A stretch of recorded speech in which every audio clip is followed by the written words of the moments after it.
I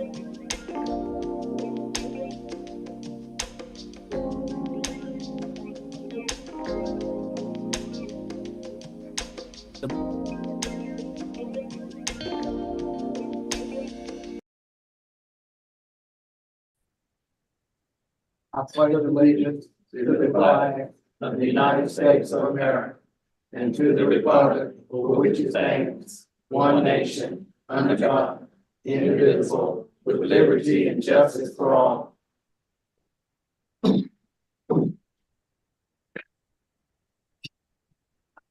Thank you, Mr. Shields. At this time, do I have a motion to accept the agenda for this evening? Has been motioned. Do I have a second? Second motion. Been properly second. All in favor, state aye. Aye. All opposed? The agenda has been accepted.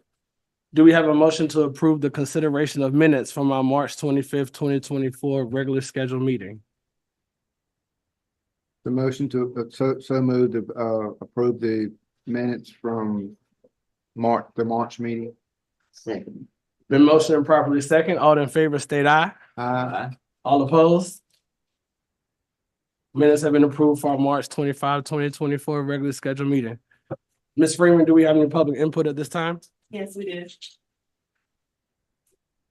Good evening, Chair Hall. Tonight we have public input. Ms. Janelle Mitchell, important of reinforcing policy codes. Chair. All right, thank you. Persons making public comments will be allowed 3 minutes. Individuals must speak loudly and clearly. Please be kind, respectful, and direct your comments to the Board of Education. Please note that we cannot talk about sensitive and private student or personnel information in this public setting. Please refrain from naming any student or employee of the district in your public comments. Please note that the Board of Education's policy is not to respond to public comments. If an issue or issues require additional discussion, conversation with appropriate parties may be scheduled to properly address your issue or issues apart from the Board of Education business meeting. Ms. Freeman?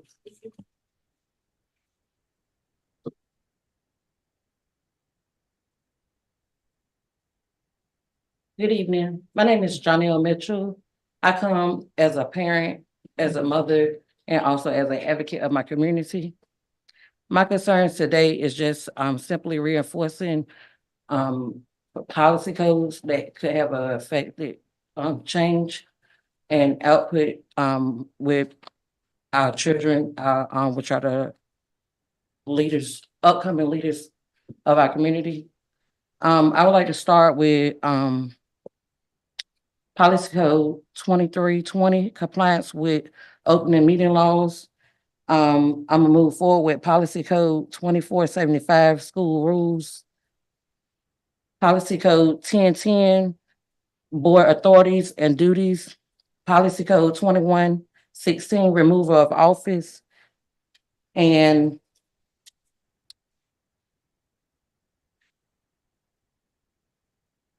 Policy Code 4000, focus on students. That would be 1, 3, and 4. Policy Code 4001, equal education opportunities. And Policy Code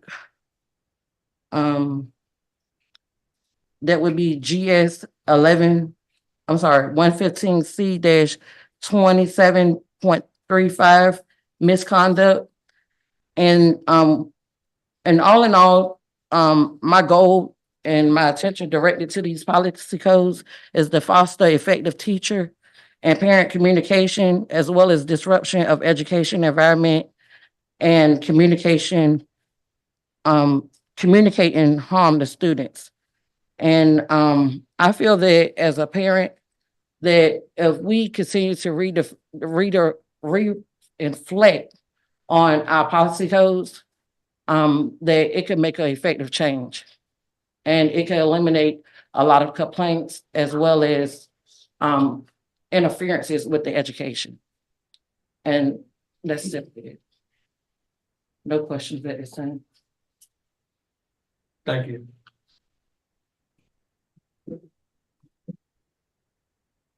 Two point five, student recognitions, Ms. Freeman.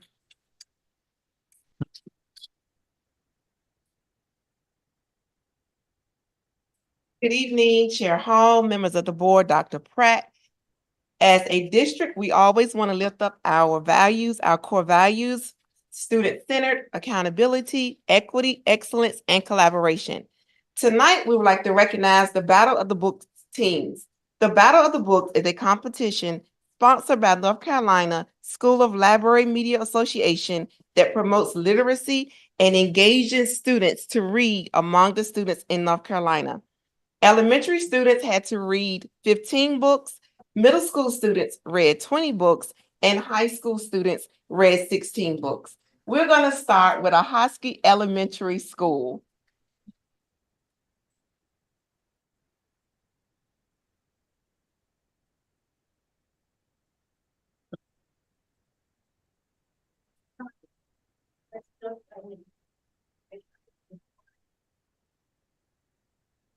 Ahoskie Elementary School won first place in the district, and they won fifth place in the Northeast regional competition. Let's give them a hand.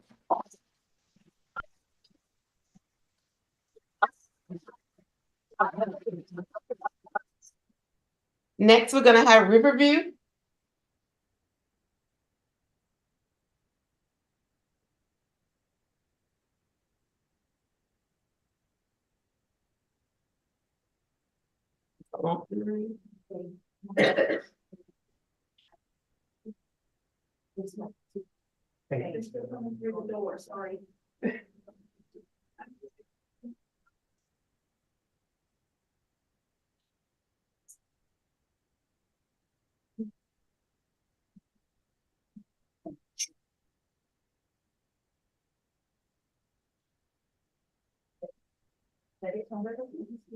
Okay, Riverview Elementary School won first place in the district and fifth place in the Northeast Regional. Ahoskie Elementary School won second place in the district. Hertford County Middle School, are you all in the building?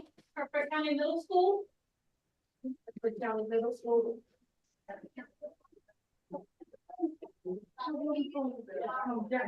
I apologize, we have a lot of students here tonight. We need to be here.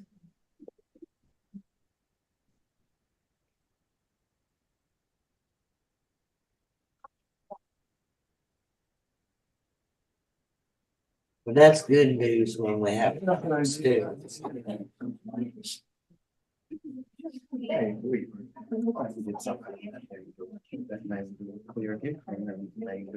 That door here, so that the kids can get through, try to get done.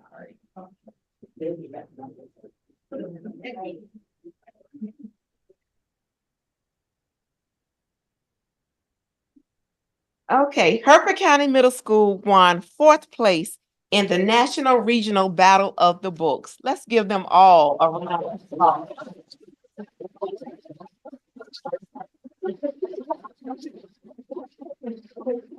If we have any coaches and principals in the building, if you would please join your students.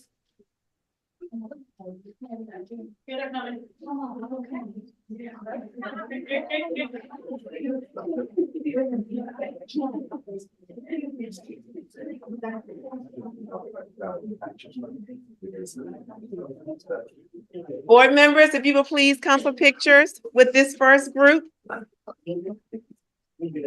We'll have to jump. Let's go on this side. Maybe we can smile around. We're going around, shouldn't follow you. We just stand tonight. Just stand behind. I think this is just a good right here. Robin, you good? We'll lean forward.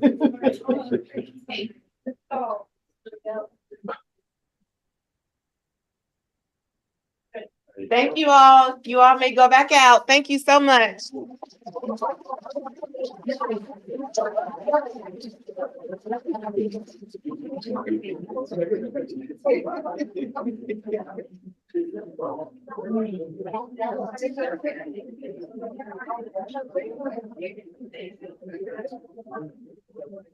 Without Cowboy fans in here. That's. Thanks for that, Mr. Lynch. No, you are. I know. I know.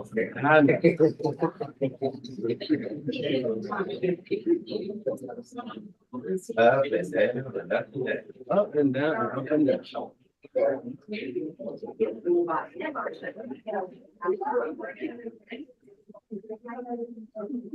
That's why we need a new administrator. Yeah. Yeah.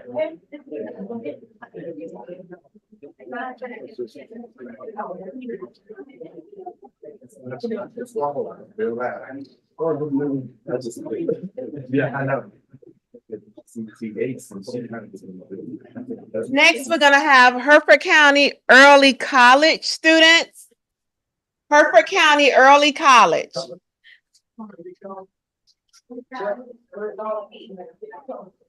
See the principal.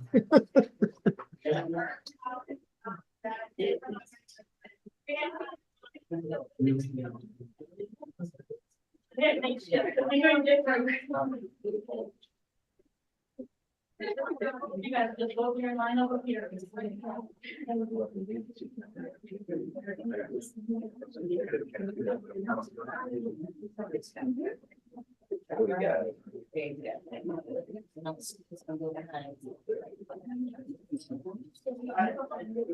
Hertford County Early College students won first place in the district and second place in the Northeast Regional Finals.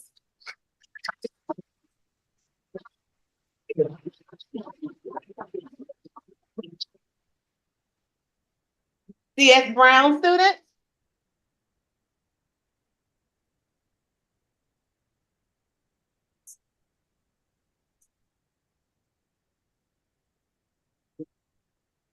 C.S. Brown placed second in the district.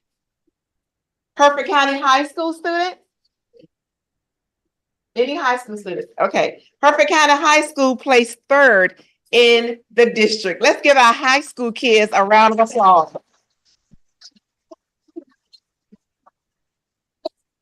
I'm so proud of our students, but we also have to recognize Miss Libby Grimes, the media coordinator for Bearfield Schools. Miss Grimes, if you would step up.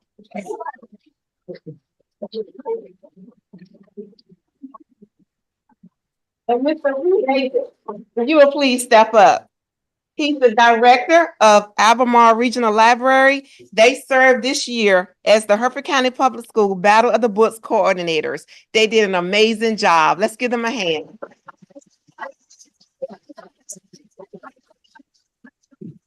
Board members, if we could have you one more time, please.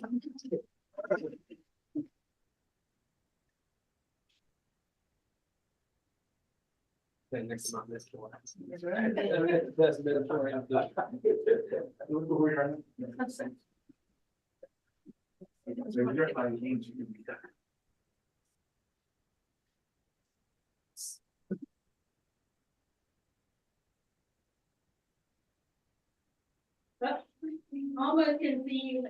There we go. Oh, there we go. Thank you. Thank you.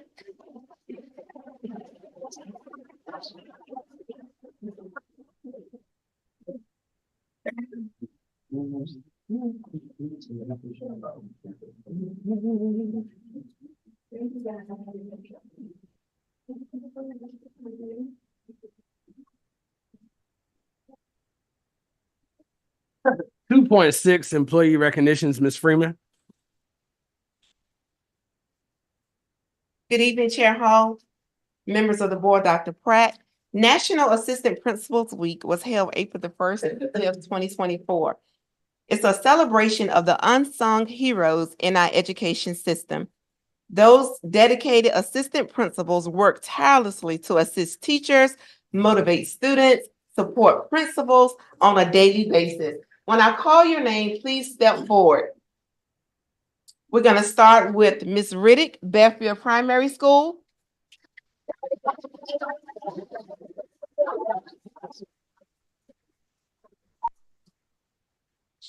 Dee Dee Beverly, Ahoskie Elementary School.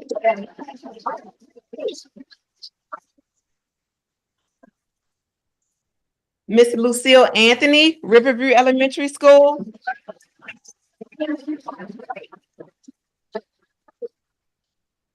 Miss Michelle Smith, along with the intern, Miss Sharika Shambly, Hertford County Middle School.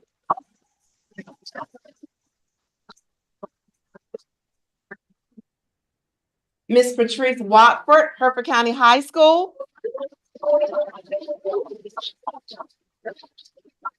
Dr. Jeffrey Wilson, Hertford County High School.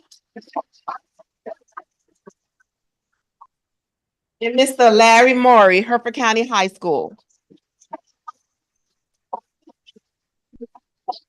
Nice. Thank you, assistant principals, for all you do for our staff and students with Hertford County Public Schools. Board members.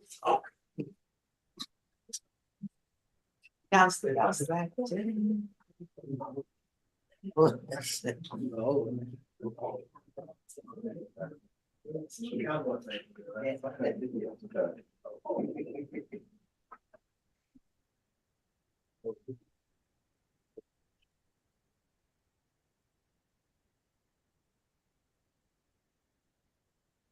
Thank you all so much.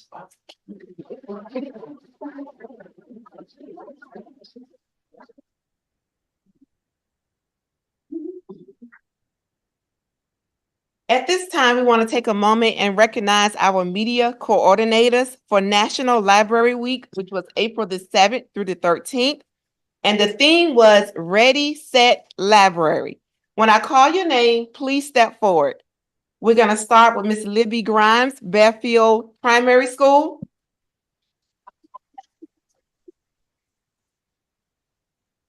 Miss Kimberly Winborn, Riverview Elementary School.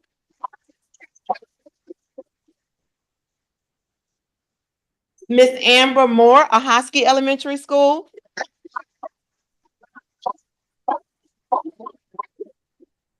Mrs. Martisha Artist, Ahoskie, Hertford County Middle School. And Miss Pearl Swain, Hertford County High School.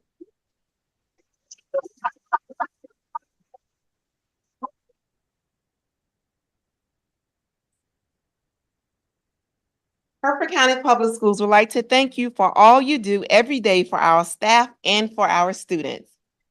Board members?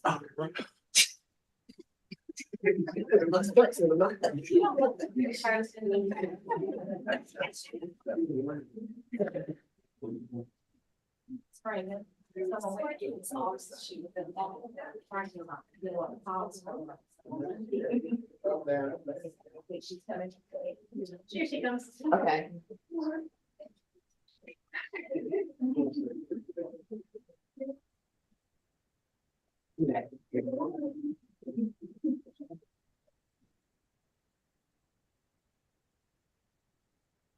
Can't see this quarter.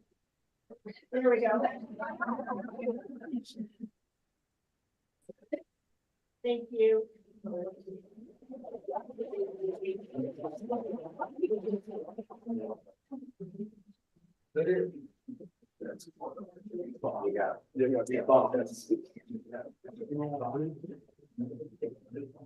At this time, Mr. Thomas Grimes, will you please come forward?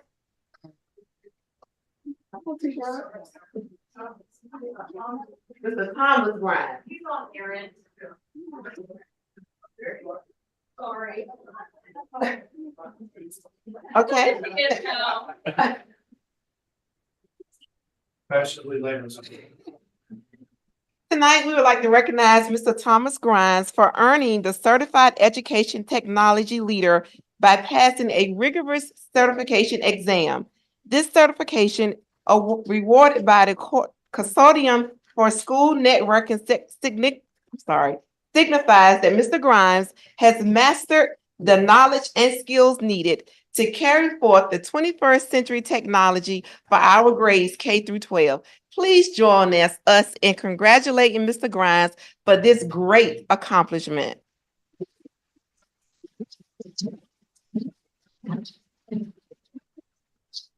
Board members?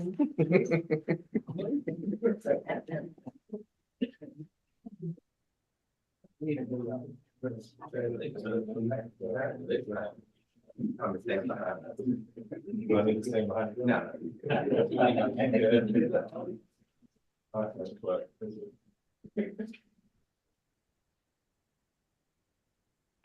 you.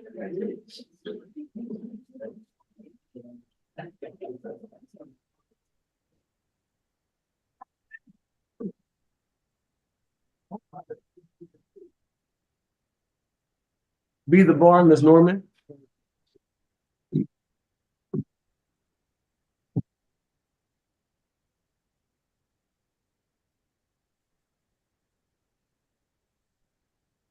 Good evening, Chair Hall, Vice Chair Hall, board members, and Dr. Pratt. I would like to share with you this evening our April Be the Bar employees. These staff members have exemplified excellence in their work performance, which is one of our 5 core values. So they have been nominated by a principal, supervisor, teacher, parents, and/or students for the month of April. We would like to thank each of you for your dedication to Hertford County Public Schools, and congratulations. We will start with our certified staff. Certified staff, when I call your name, please come forward, walk over to get your certificate, come in the front, and then remain standing for a picture. Classified, do the same. When I call your name, go over, receive your certificate, come over in the front and remain for a group picture. Also, when we're done, please remain back for a few additional minutes so that our board members can express their sincere appreciation to each of you before leaving. Okay, so we have our mission of Hertford County Public Schools will foster a safe, nurturing environment that serves all students and families through quality education, diversity, and innovative opportunities, ensuring graduates are globally competitive and equipped for success. Once again, excellence, you all are exhibiting, which is one of our core values. So we'll start with our certified employees of the month. We have BPS, Brittany Lassiter, 3rd grade math and science.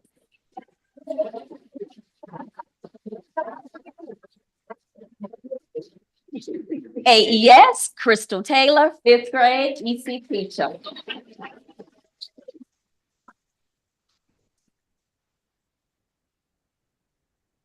RES, Shannon Ruffin, 2nd grade teacher, all subjects.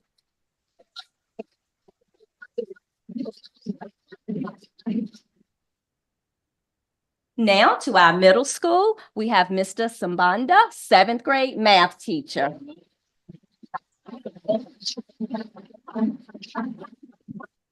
Hertford County Early College, Melanie Van, 9th through 12th grade counselor.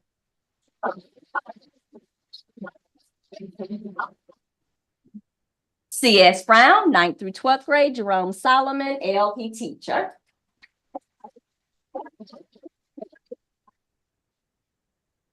Hertford County High School, James Towell, 9th through 12th grade, PE, health teacher and coach.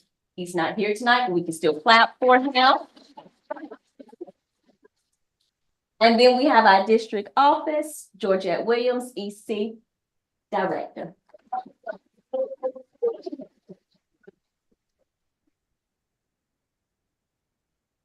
All right, board members and Dr. Pratt.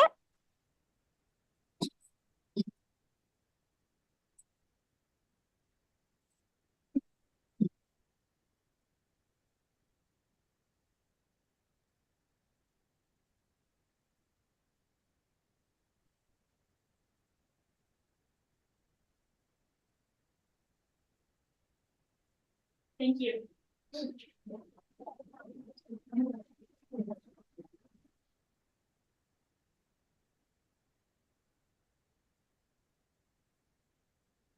Now we will start with our classified.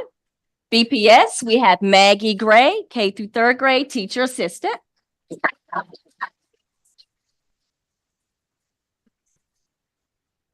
AES, Paula Burden, 4th through 5th grade school data manager.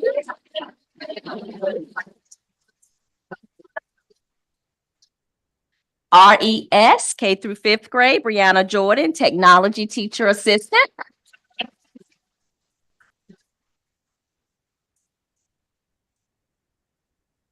Hertford County Middle School, we have Adrian Jackson, 6th through 8th grade school secretary.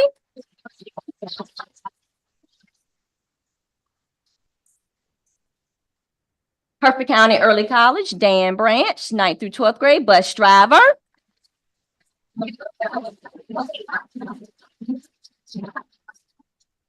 We have C.S. Brown, Linda Walden, school data manager.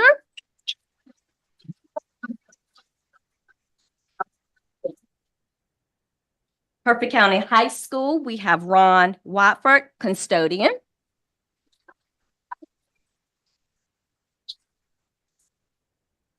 And we have district office, Miss Robin Knight. She is our district receptionist. And me into the chief of the information officer. Thank you. All right, board members and Dr. Pratt.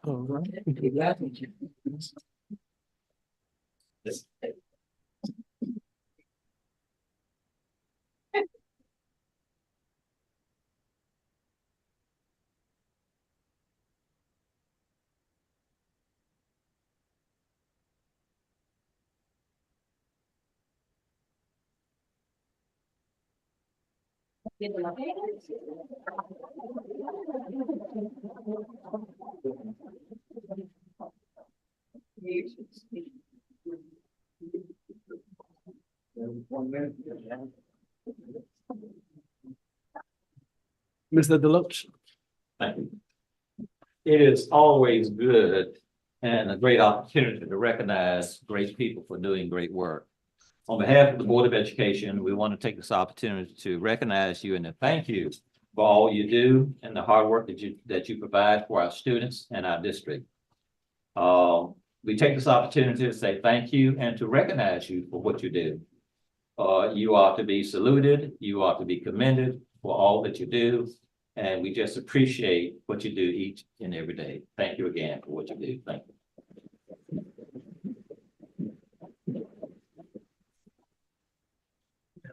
At this time, we'll move to academic excellence, 3.1, new courses for the 24-25 school year. Ms. Evans.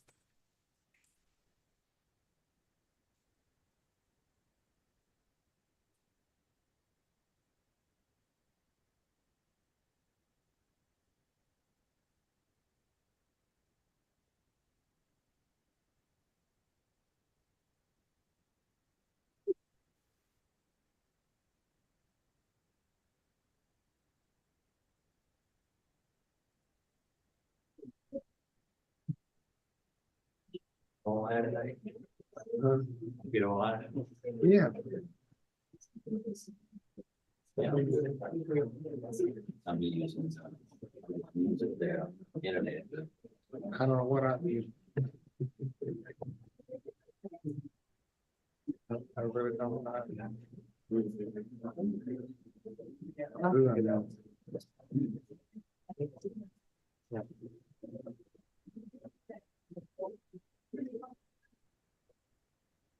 I want to hear about the new courses.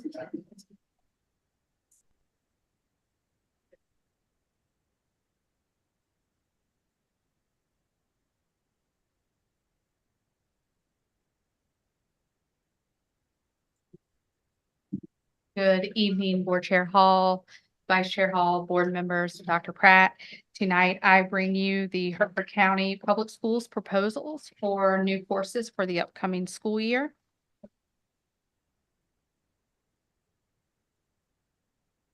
As always, we would like to begin with our mission, vision, and core values as we work through these new courses that we would like to offer. This is a part of our mission because we are seeking to provide our students and families with that quality education that is focused on innovative opportunities and ensuring that we are providing access to globally competitive courses for our students as they enter into the world beyond school. Our vision, of course, is to cultivate today's minds to impact tomorrow's leaders. And as always, our core values are centered on students, equity, accountability, excellence, and collaboration. These courses align with several goals within our strategic plan. Imperative 1, Objective 1.1, enhancing instructional support and career readiness, particularly in STEM and business fields. Imperative 3, Objective 3.1, improving district operations by integrating modern educational tools and resources. And Imperative 4, Objective 4.1, increasing engagement through innovative course offerings that connect students to real world applications and careers. Our purpose tonight is to provide information regarding proposed new courses for the 24-25 school year. And these courses fall into one of the following categories. They are either completely new course offerings to us, or they are a revised course name that currently align with the updated North Carolina Department of Public Instruction 24-25 course codes. So first, we would like to provide the list of courses at Hertford County Middle School that will be new to us. First, it's the Paxton Patterson courses. These are courses that will allow our students to explore career and employment opportunities and career exploration. So this is a new course offering that we will be providing. We would like to provide for our students at Hertford County Middle School. And then additionally, advanced math courses, adding Math 6+ and Math 7+ for our students who that would be of benefit to. The benefits of these new course offerings are career exploration and awareness, practical skill development, STEM education and enhancement, improving health and wellness knowledge, environmental awareness, integration of technology, and personal development and lifelong learning. So these courses would provide students with these opportunities as they move through the programs. New courses and some revisions at CS Brown would be Python Programming 1 and Python Programming 2, Drone Technology 1 and Drone Technology 2 Honors. Those 4 courses would be new courses that we would like to offer at CS Brown. 2 with name revisions would be Network Administration 1 and Network Administration 2. These are currently offered, however, just need a name update in order to adhere to the North Carolina Department of Public Instruction. In offering these courses, we are providing foundational and advanced skills for emerging technologies. We are looking at specialized knowledge and application for our students that are attending these schools, integration of technology and business, career readiness and practical experience, and enhanced STEM literacy with alignment to industry demands. At Hertford County High School, we do have several course name changes or additions to the current designations that we already have. And we also would like to include some new courses. We are looking to include 20 new courses.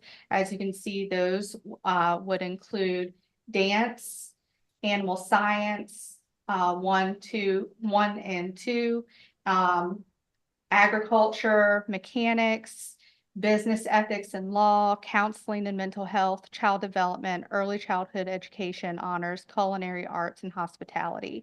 These are all courses that our students have indicated that they have a high interest in, and there's a high demand for these courses. So these courses were requested by our students.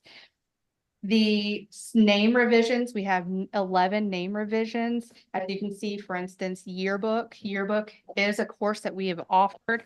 However, we have only offered yearbook. We would like to expand that into yearbook 1, 2, and 3 to designate with how many years students have been taking that yearbook class. Other courses that we would have name revisions on for similar circumstances would be physical education, weight training, horticulture 2, and marketing classes, sports and event marketing and marketing 3. Again, these benefits of the new course offerings, of course, are offerings that our students have identified that they have a high interest in, and we are looking to broaden our curriculum options for those students to meet those demands. Practical and hands-on learning, so all of these courses provide opportunities for real-world learning experiences, provide increased opportunities in our career and technical education courses, encouraging more courses through physical education and our wellness opportunities. They link us to our higher education opportunities, and then again, supporting our diverse learning needs of our students. So our next steps, of course, is requesting approval from the board to offer these courses for the upcoming school year. Once approved, we will ask teacher teams to develop course overviews and curriculum. So we have the alignment through our pacing and unit guides.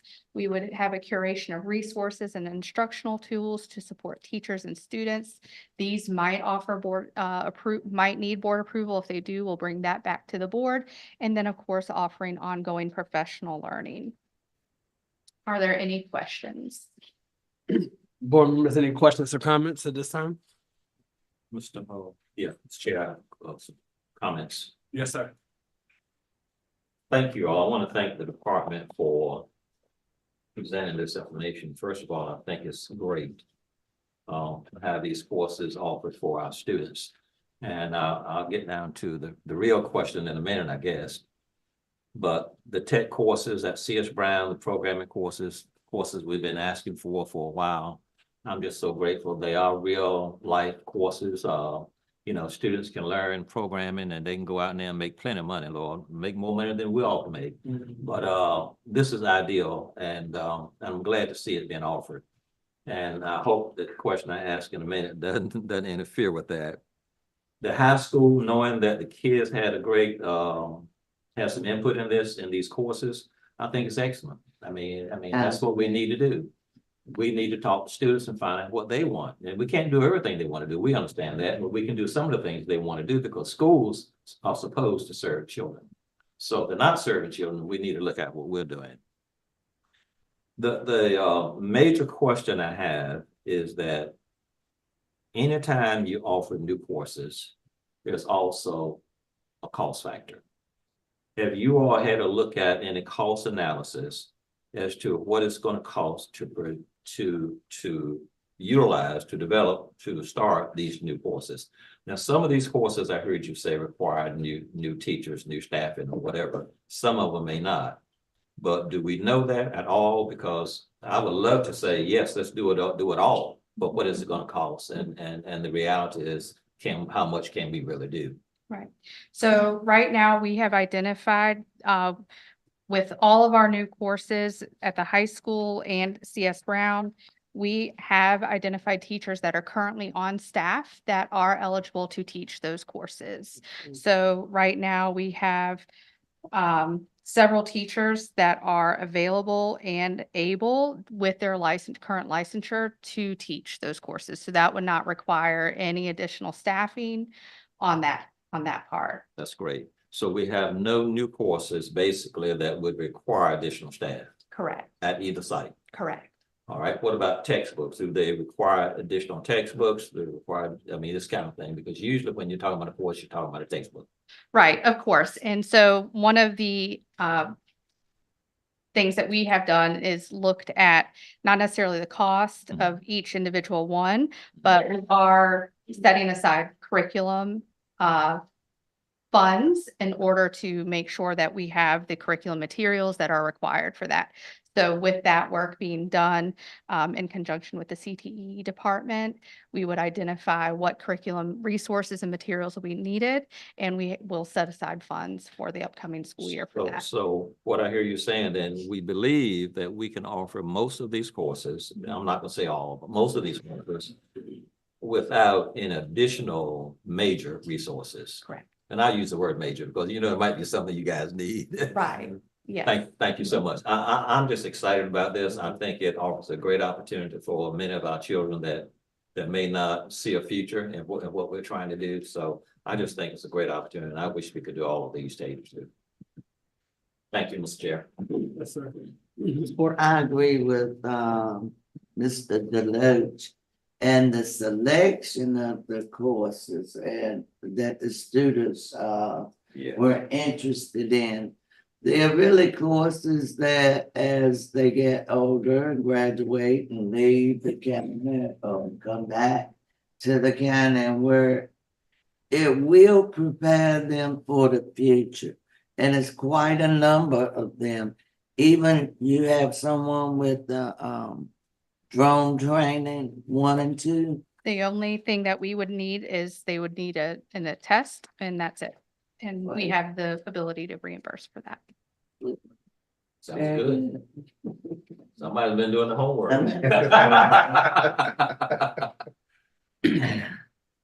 And with the funding, we probably tap in a little in our ESSER dollars that's left over if we have to buy anything. So it's a good opportunity as we wrap up our ESSER dollars and looking at new curriculum. I think next month we're bringing some new curriculum to you just to make sure that we are engaging our kids and providing the resources for our teachers to be successful as we move forward.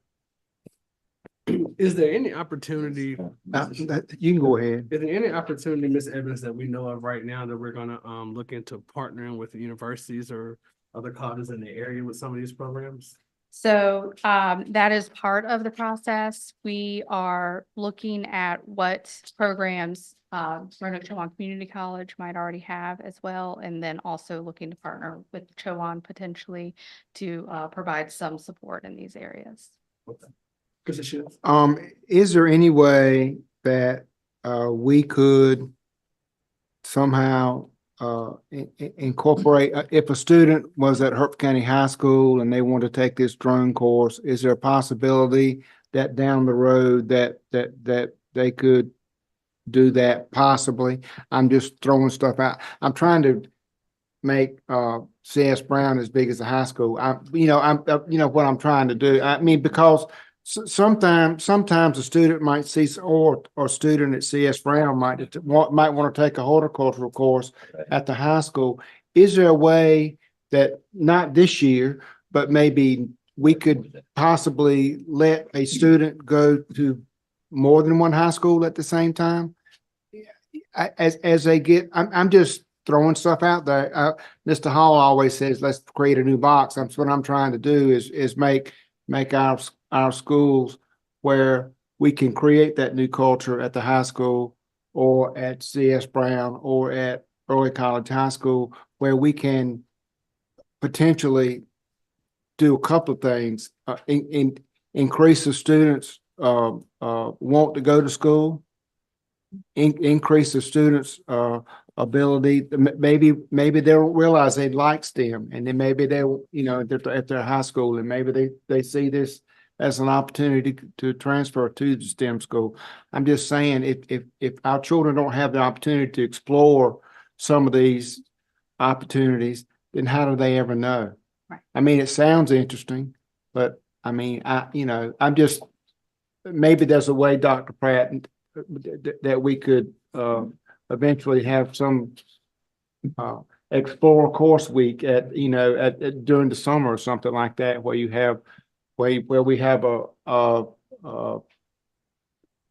some kind of course fair where people can come and see what it's all about, because how do you know if you don't know, Anyway. Mr. Shields, you have an excellent idea. This drone training, you may have somebody in high school or whatever that would like to go in the military. Excellent thing, but how will they know if they have not had? And it would be a travesty for them to transfer to CS Brown if they didn't like the other STEM stuff. You know what I'm saying? But it's a possibility. And that's down the road. That's a brand new box. I will say that we are currently applying for 21st Century Learning Grant opportunities, which that's exactly what it does. It provides STEM and STEAM opportunities to our students that would be beyond their typical school and education. So we are looking at providing those enrichment opportunities through drone technology enrichment robotics, all of these different areas, including health and wellness, for our students that is beyond what they would get in their typical school day. So that would be an avenue for exposure to allow students to explore if they actually want to engage in more of those types of classes. Okay. I think so. Go ahead, Mr. Hall. Thank you, sir. I would like to encourage the administration not only to reach out to Roland Shawan Community College, but also Elizabeth City State University, who offers a aviation and drone training there, and it's renowned throughout the state. Reach out to them also with this with the drone side of it and the robotics. They also have that traveling trailer, traveling classroom. I'm sorry. They use also, but that's another possibility. Thank you. Mr. Hall, if I may, Sheriff. Yes, sir. I think Mr. Shields brought up an excellent point. You know, we really hadn't thought about that, I don't think, in the future. I think the first thing to do is get these programs up and get them going, and then to look at what we can do in the future. I think that's doable. Yes. And we can't have students enroll into schools. We can't do it, but we can have a student to leave the high school over here and go take a course over here. That's We right. do it right now. We do it at the community college. Don't we do that? All right, so why come we can't do it for our children if that's what we want to do? That's So right. it's just a matter of looking at things down the road to benefit children, if we serving children. Yes, sir. Yeah. Yeah. Absolutely. And create that extra interest that they might Yeah. Yeah, that's to exactly. stay in school and That's come right. to school, you know? We agree. We'll look at that. What the way schools serve children is changing, you all. It's not like it used to be anymore. That's the truth. You forget this classroom stuff, you forget sitting down in the chair and listening to the teacher all day. It doesn't work that way anymore. I mean, they're having just as much exposure outside of the classroom as they used to have inside. So these are great opportunities for some of our children. Some of our children might benefit from something like that down the road. Absolutely. Good idea. All right.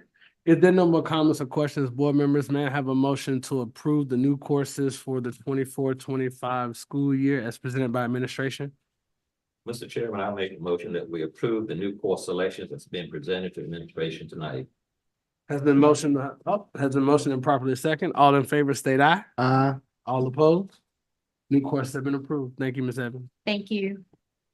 3.2, Exceptional Children's Departmental Update, Ms. Williams.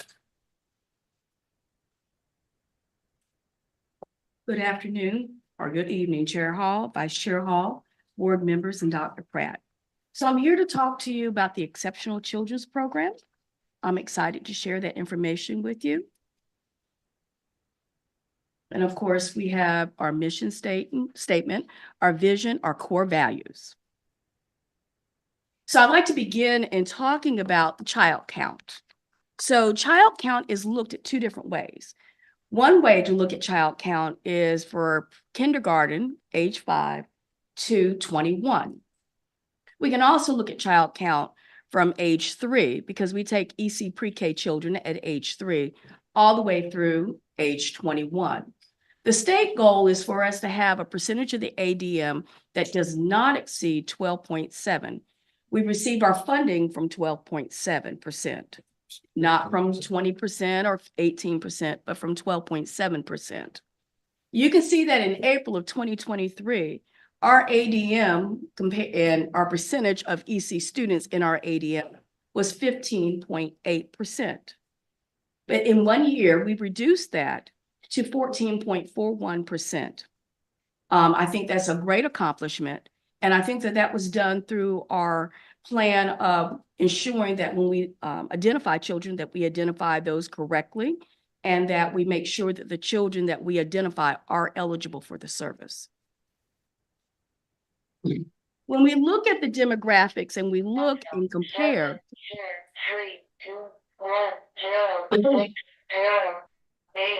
we compare our race and our gender. We'll look at gender first.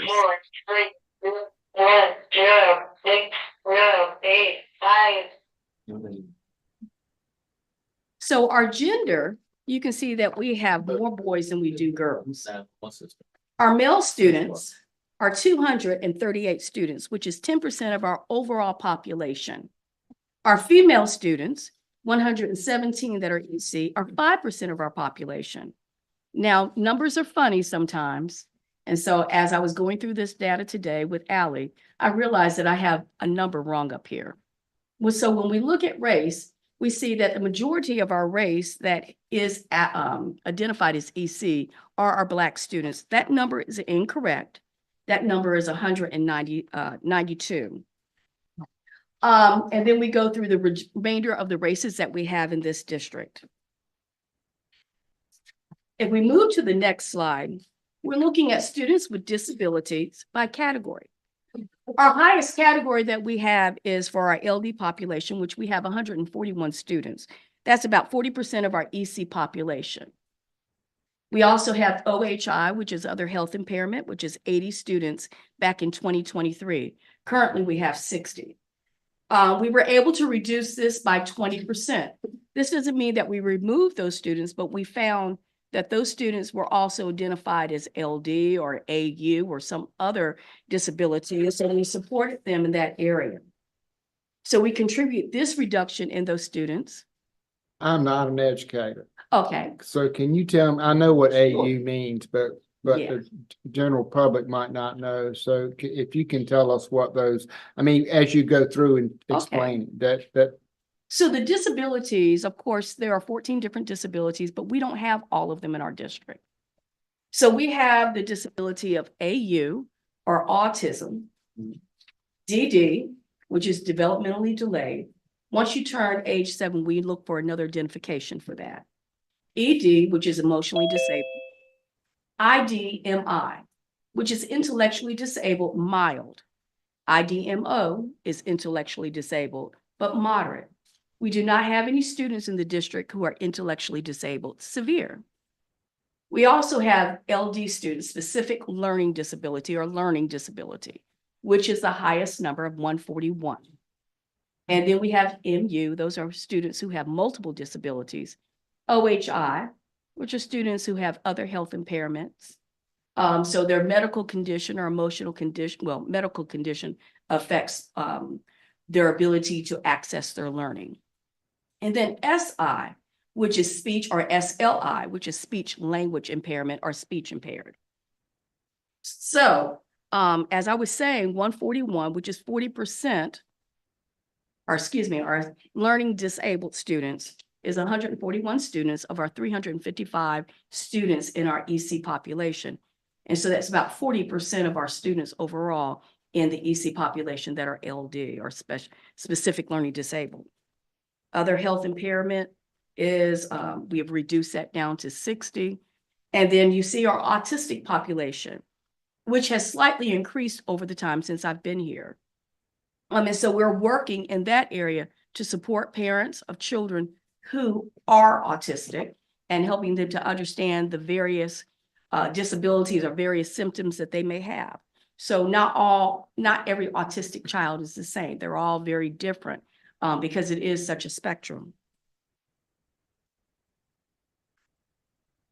So as we move to the next slide, we're looking at students with disabilities across the grade levels. And you can see from this data that our highest area happens to be with our 9th grade students. We have the most students who are in the Exceptional Children's Program in the 9th grade. We have 36. You do see that by the time they're in 12th grade, we have 19. The numbers start off a little high in the beginning because we have accepted, and by EC pre-K, a lot of students, because EC pre-K and pre-K in general is all about at-risk students. The numbers on the side represent the percentage of students that we have in each grade level that are students with disability or exceptional needs students. And you'll note that most of those are over the 12.7%.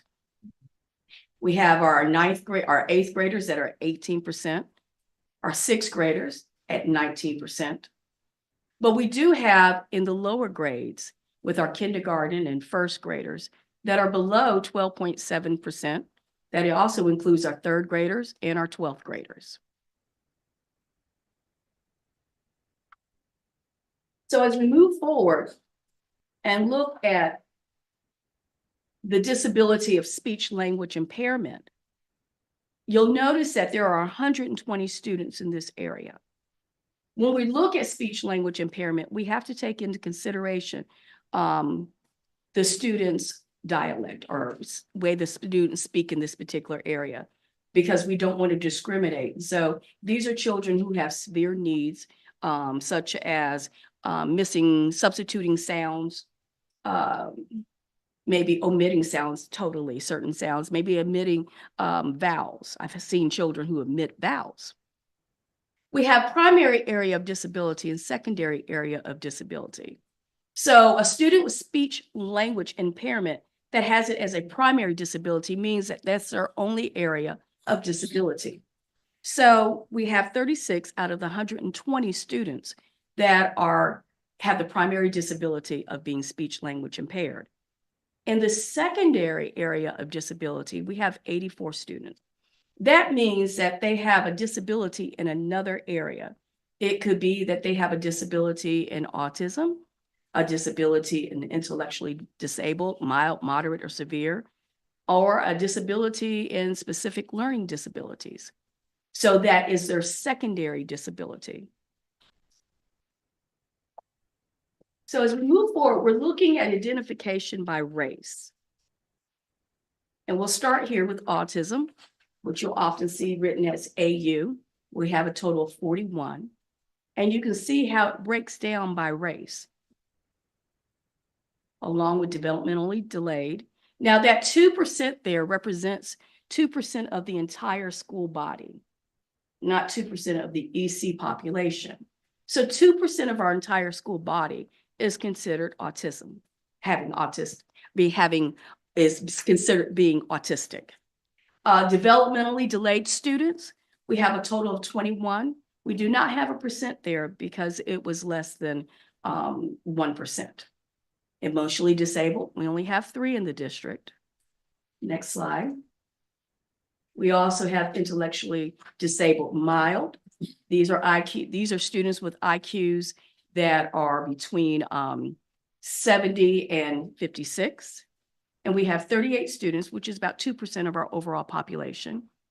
Moderate, intellectually disabled moderates. We have 21 students, which is under 1% of our population.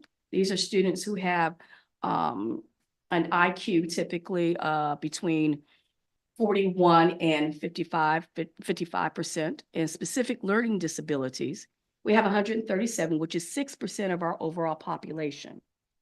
If you look at the next slide, you can see the racial makeup here as well. Multiple disabilities, we have less than 1% of those, and you can see how they're broken down there by race.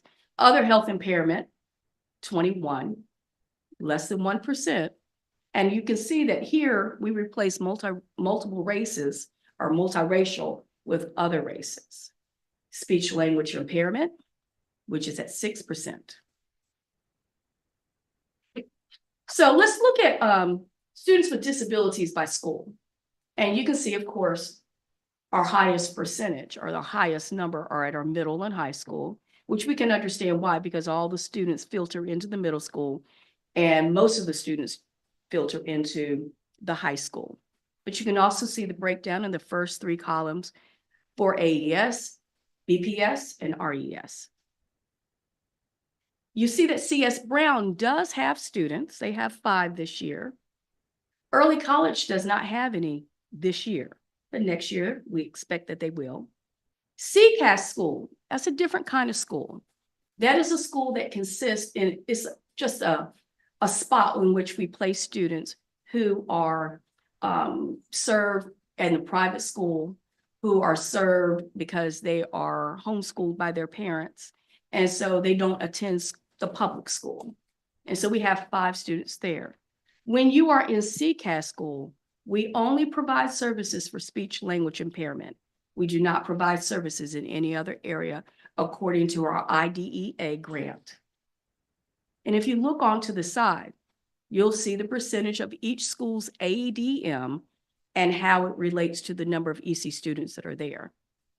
Hertford County Middle School, Hertford County High School, and RES all have over 18%. with AES at 17%. The lowest percent, of course, is at CS Brown and at the early college. Bearfield only has 10% of the population. So let's talk about staffing for a moment. You can see that in the elementary setting, each school has 2 resource teachers. AES previously had a self-contained setting. In the self-contained setting, students there are taught using the extended content standard.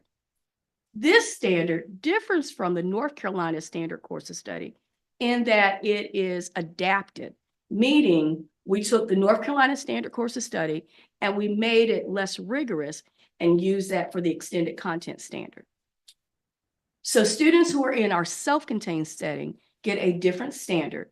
And of course, we know about their path and what kind of diploma they will receive or certificate that they will receive after high school. So as I was saying, AES does not have a self-contained class.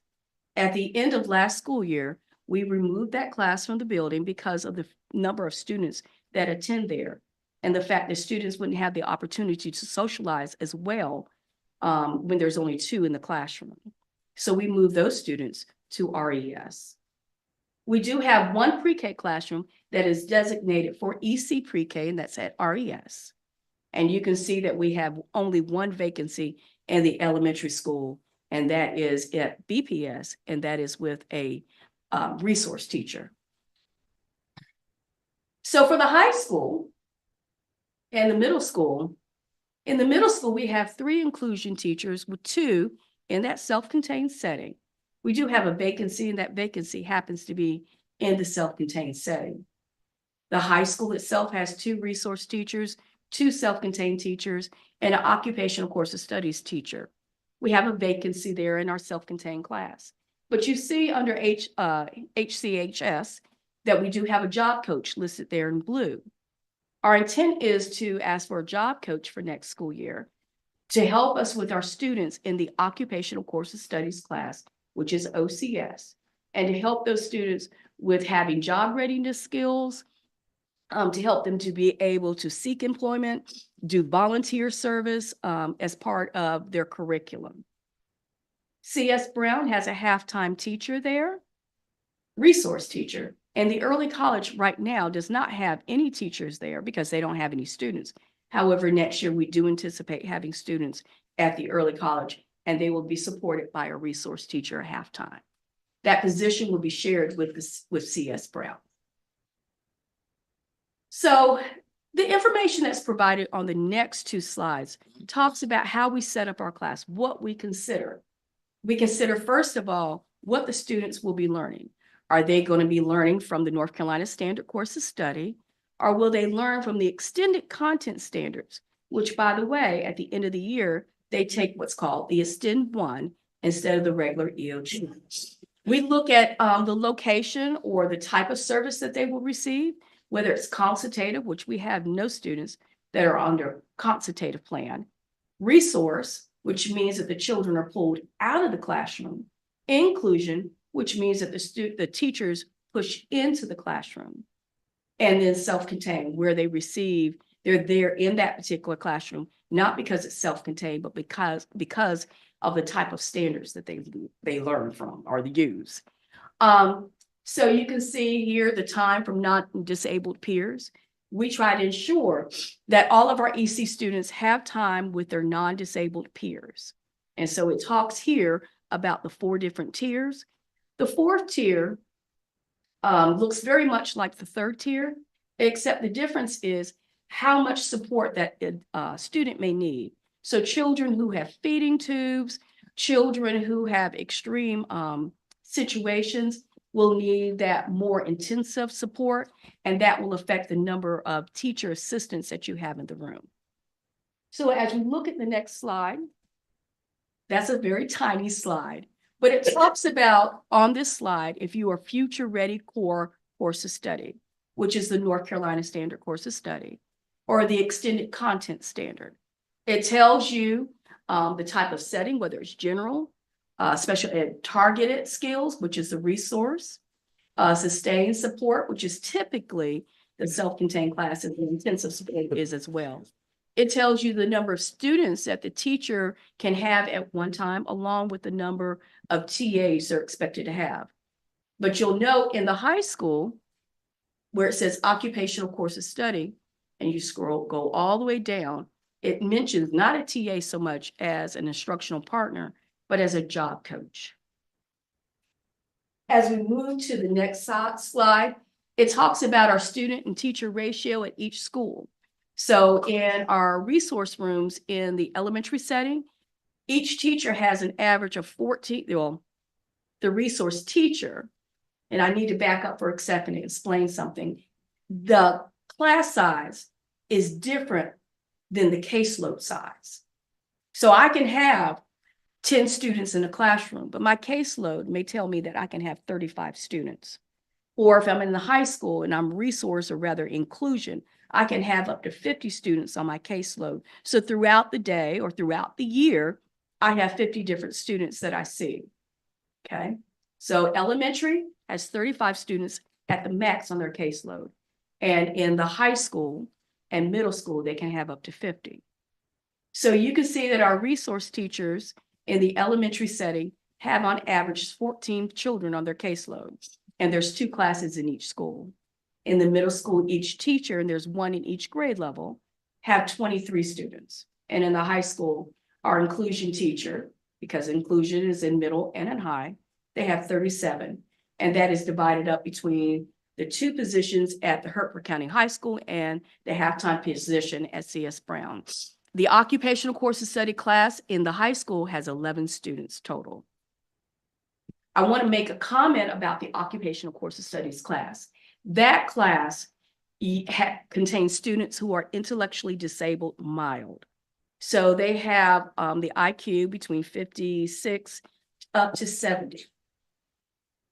In the elementary setting for the extended content classrooms, we have 3 classrooms, 1 at BPS and 2 at Riverview, and they have 7 students on average. That extended content class in the middle school has about 8. There's 2 students, 2 classes there, and there's 2 classes in the high school, and they have on average 10 students. So our structure, I, of course, am the director. We have Janine Cofield, who recently got her doctorate. She is the EC compliance specialist. She's been with us in that role since the beginning of this school year. Miss Denise Trotter, she's the administrative assistant. We do have a vacancy for an EC compliance specialist that we are just holding right now. We are not going to put a person in that position at this moment. We have a behavior specialist position that is vacant. At each school, we work closely with the EC leads at each of the 5 schools. Does not include CS Brown. At AES, we have Sandra Tyner, who is a veteran teacher. At the middle school, HCMS, we have Keisha Joyner, who's also a veteran teacher. At the high school, Miss Tequila Taylor, a veteran teacher. And at Riverview, we have a veteran teacher, Michelle Black. We do have a vacancy at BPS. At this point in time, that's that 1 vacancy we have for resource, and that left the EC lead position open. So we have some responsibilities other than just the Exceptional Children's Program. We also focus on Section 504. I am the lead for the engagement excellence as part of the strategic plan. And I also work with the Alternative Learning Program, which is located at CS Brown. Our final slide looks at our areas of focus. And what we wanted to make sure is that we were aligned with the vision and the mission and the core values, as well as being aligned with our strategic plan. And so we have divided this up between what compliance matters and instructional matters. And so we work closely with the C&I team. EC is part of the C&I team, but we work closely with the C&I team to ensure that our teachers receive the same training that non-EC teachers get. And so we make sure that we do high impact teaching strategy, training, data analysis. We're also working with a company for our registered behavior technician, and we address attendance matters as well, especially as it relates to instruction. And our compliance matters, we're still focusing on timeliness of referrals and reavals, the appropriateness of LRE, which means least restrictive environment, and the appropriate identifications. We're evaluating data. We're progress monitoring. We're making sure that our present levels that tell us what a child can and cannot do are appropriate, and we're having standard-based goals so that we're not just looking at the skill gaps, but we're also focusing on the standards so that they can be sure to stay closer and get caught up with the rest of the district. So here are our goals again: reduce the chronic absenteeism and tardiness of students with disability, improve compliance matters as it relates to timelines, IEP development, least restrictive environment, and student identification, increase proficiency of students with disabilities.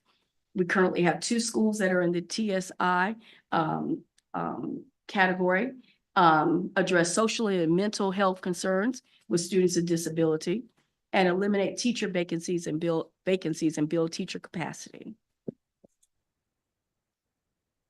So this is the information that I have tonight regarding the Exceptional Children's Program. It has been a pleasure working with those teachers. I really enjoy being here and working with them. What questions do you have for me? Board members. Mr. Chairman, Yes, sir, Mr. Hall, go ahead. thank you. Just quickly, Ms. Williams, is it possible, this is great data to plan with and to provide services for our EC population. But maybe I missed it, and if I did, I apologize. I saw a different category. Did you disaggregate by gender? In gender, we did look at male versus female. We have much more male students. Our male student population It's on the third slide. was 238 30, yeah. compared to female, which is 117. So the male population nearly doubled the female population.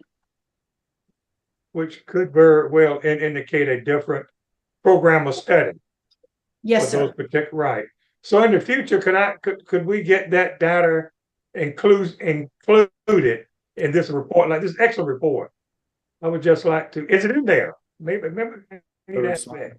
It's on the third slide. It's on the first slide. Yeah. Okay, I missed the first slide then. All right, but it's already there. Fine. Yes, sir. I think it's the third. Yeah, it's there. I saw it. I don't know which one it is, but I saw it. The third. Yeah, I saw it. Anything else? Any other comments or questions? Yeah, Mr. Chair. Mr. Deloach? Ms. Williams, I like Mr. Hall. I think this has been good information. I have not seen this information in a good while. It opened my eyes, and it was as to where we are and the reality of what we're confronted with, to be honest with you. 2 questions. First of all, you said that we reduced the rate, I think, from 15.8% to 14.1%. Now, we didn't misidentify those children, so we still serve those children or did something, some way, somehow. Is that correct? So this reduction is 2 parts. Okay. So first of all, if a child no longer needs the service, Okay, they then come the in. child needs to be Okay, exited. Thank you. If the child has made adequate yearly progress and is where he or she needs to be at that time, then the team may elect to remove that child, especially students who are in speech. We also are pay more attention to how we identify students. Okay. So students should be identified based off of data, not on how I feel. And so I may feel you need help, but what does the data show? And are we doing the proper interventions? Very good. Thank you. Second question. The state only reimburses us for 12.7%. We're at 14.1%. How are we funding these extra children? How do we get funds to fund these extra kids that the state does not support? There, as far as my knowledge, there is not additional funding for that. However, in my recent EC directors meeting, it came up about how we are being funded. So you have children who are in these self-contained settings, and you can only have maybe 10 or 12 children at most. you have a teacher and 1 or 2 TAs. So that's that's a high, that's a lot of people in there. The ratio may be, 3 adults to 10 students or 12 students. Well, the model that we have right now, if I'm understanding correctly, doesn't take into account how many classes you have like that. And so what a state is thinking or looking into doing with NCDPI's help is finding another formula that more appropriately aligns to the needs that we have. Because that's been a history, a situation that we've had to deal with for years. The state only gives you a certain amount of money, but yet still you're required to serve all of the students, and the students are more than what they actually give you. Right. But thanks for that. So what you were actually doing, you're still serving the students, but they're sort of integrated into the system somehow. Well, yes, because I look at it this way. I want to serve the students who need the service. Yeah. And so they're going to get served. If we have students who are no longer eligible, we're not just keeping them in there so they can get accommodations for testing that they should not need any longer, because that's really like using a crutch when you're perfectly capable of walking on your own. And so we're careful about doing that. We're careful about exiting them, but we're also careful about bringing them in, because we want the children who are in there to get as much service as they can, and then if possible, move on to the next step in their education. Thank you, ma'am. Thanks, sir. Mr. Shields? On the different categories like autism or whatever, can a child be in more than one group? Can they be autistic plus be learning disabled? You So- can have a child just because, go ahead, I'm sorry. So my question is on the numbers. Is it a possibility like autism is 41 and learning disabled is 141? Is it a possibility a child is in both categories? Yes. Here's what typically happens is we I would ask, think so, but I mean, I would think so, but I just wouldn't, I don't know how we actually measure that. well, you typically want to find out what the primary cause is. And then that's what you focus on. So for instance, if you have a child that is learning disabled, but they're more autistic, then they might be in on this numbers that we're looking at, we might put them in autism, even though they might also be learning disabled. So I like that you brought up autism, because autism is such a spectrum. You can have children who are autistic and be academically gifted. Right, I know. And you can have autistic children who may also have a cognitive ability that's below 40, which we don't measure below 40. So when you're looking at those children, you have to be very careful, in my mind, to give them the correct identification. And so there are times that they may have 2 identifications. Not always, most of the time they just have 1. And so that's very possible. Sometimes you have a speech issue or speech concern, and that's affecting how you are able to interact with your environment, in your educational environment. So you might have speech, but as your primary, but you have reading as your secondary disability. So it would be an LD student in that aspect for their second disability. Okay. And do we have a speech pathologist? We do. She is wonderful, Rhonda Brown. She is in-house. We currently contract a second speech pathologist, and I'm always on the lookout for a speech pathologist who wants to be hired by the district. Okay. And let me see if that's all the questions I had. I think that's it. Thank you. Thank you. This is just. If there are no more questions, board members, then thank you, Ms. Williams. Thank you. Staff and Excellence 4.1 Personnel Report, Dr. Perry Hicks. Good evening, Board Chair Hall, Vice Chair Hall, board members, and Dr. Pratt. I stand seeking approval of the personnel report.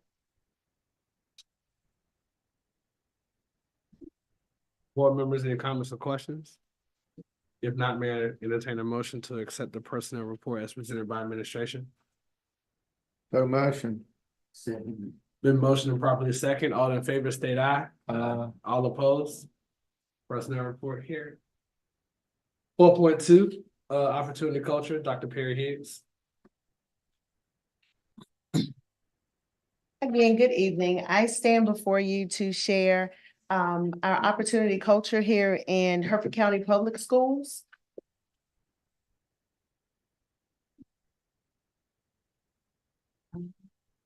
There we go. As we know that everything that we do here in Hertford County Schools stands on our mission and our vision. Tonight, what I will share with you focuses on our core values of being student-centered, showing equity, accountability, excellence, and collaboration. And with this, we're looking at our vision to cultivate today's minds to impact tomorrow's leaders. And I come to you tonight from Commitment 2. You will see that there is an overlap of staffing excellence and academic excellence, but I'm speaking to you on tonight from the staffing excellence commitment. This area involves creating robust recruitment processes to attract talented individuals, implementing comprehensive training programs to enhance their skills, and establishing performance evaluation mechanisms to recognize and support exceptional staff members. It also addresses strategies for promoting a positive, inclusive work culture, fostering collaboration and professional growth. So again, looking at our commitment to staffing excellence, we are looking at objective 2.1, looking at action 2.1.1. And in this conversation, we're looking at our Hertford County Public Schools will significantly increase its retention rate of teachers who score 0 or greater in their EVOS data. And that's grades 6 through 12. That's when we begin looking at EVOS. And looking at this staffing excellence, we want to develop and support talent, enhance talent development systems to bolster recruitment and retention. And by doing that, it's going to support our educators to enhance learning outcomes. Currently for our opportunity culture, we have MCL Leader 3, MCL Leader 2, MCL Leader 1, Master Team Reach Teacher, and Reach Associate. That's what we currently have. And for our MCL 3, the salary differential is at $10,000. For our MCL 2 is at $8,000. For our MCL 1 is at $6,000. We do have our Team Reach Teacher is at $3,500. And then our Reach Associate, $3,000.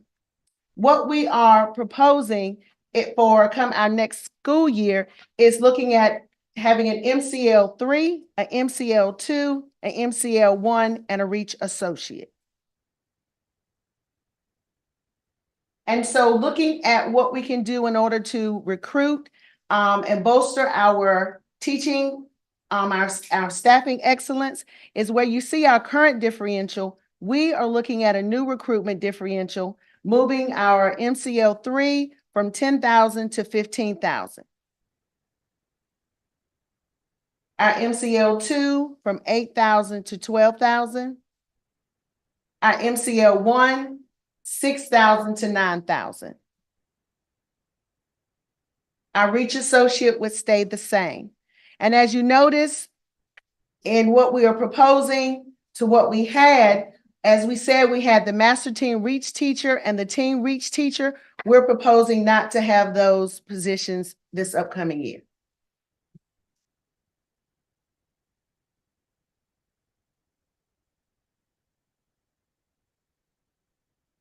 Board members, if there are no questions or comments, I entertain a motion to approve the opportunity culture stipends as presented by administration.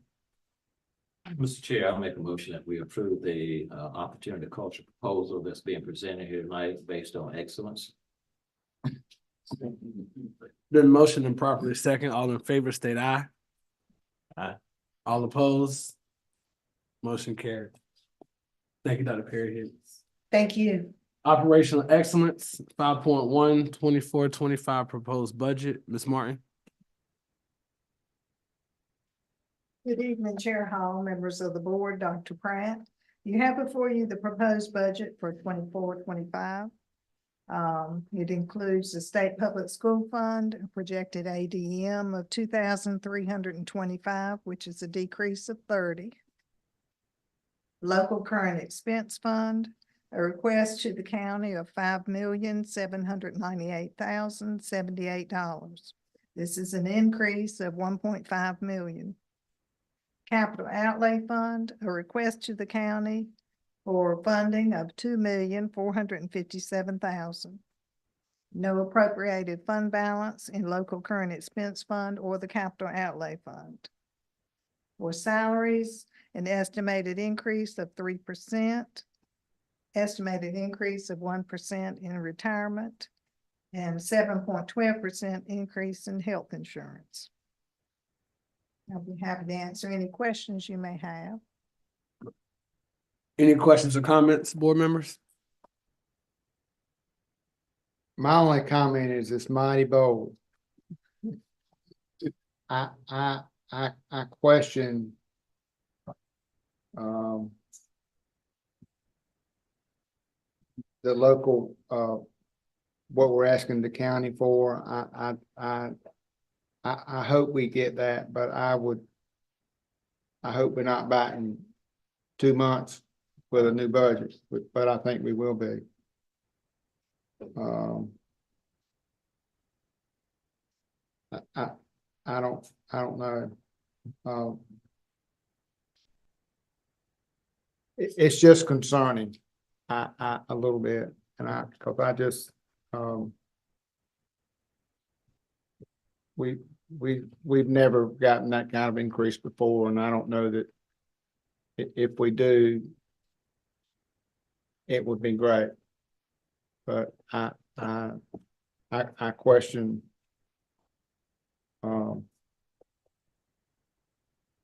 whether it's realistic or not. I don't think so, but from past experience. But anyway. Mr. Chairman, Go ahead, Mr. Hall. I just want to go on record. I support the comments of Mr. Shields and his concerns also mirror some of my concerns. Just let it be known. And the scary thing about it all is where our fund balance has gone to, and so we really don't have anything to fall back on, and that's my real that's a real concern, because in the past we've been able to continue to offer some programs through our fund balance, but we don't have that option anymore. I don't think. I think we've done what we've been asked to do, which there'll probably be some amnesia across the street, but they've asked us to spend the fund balance, and we did, and now we need their help to help us fund our school district like it needs to be done, so our students will have the opportunity to be successful.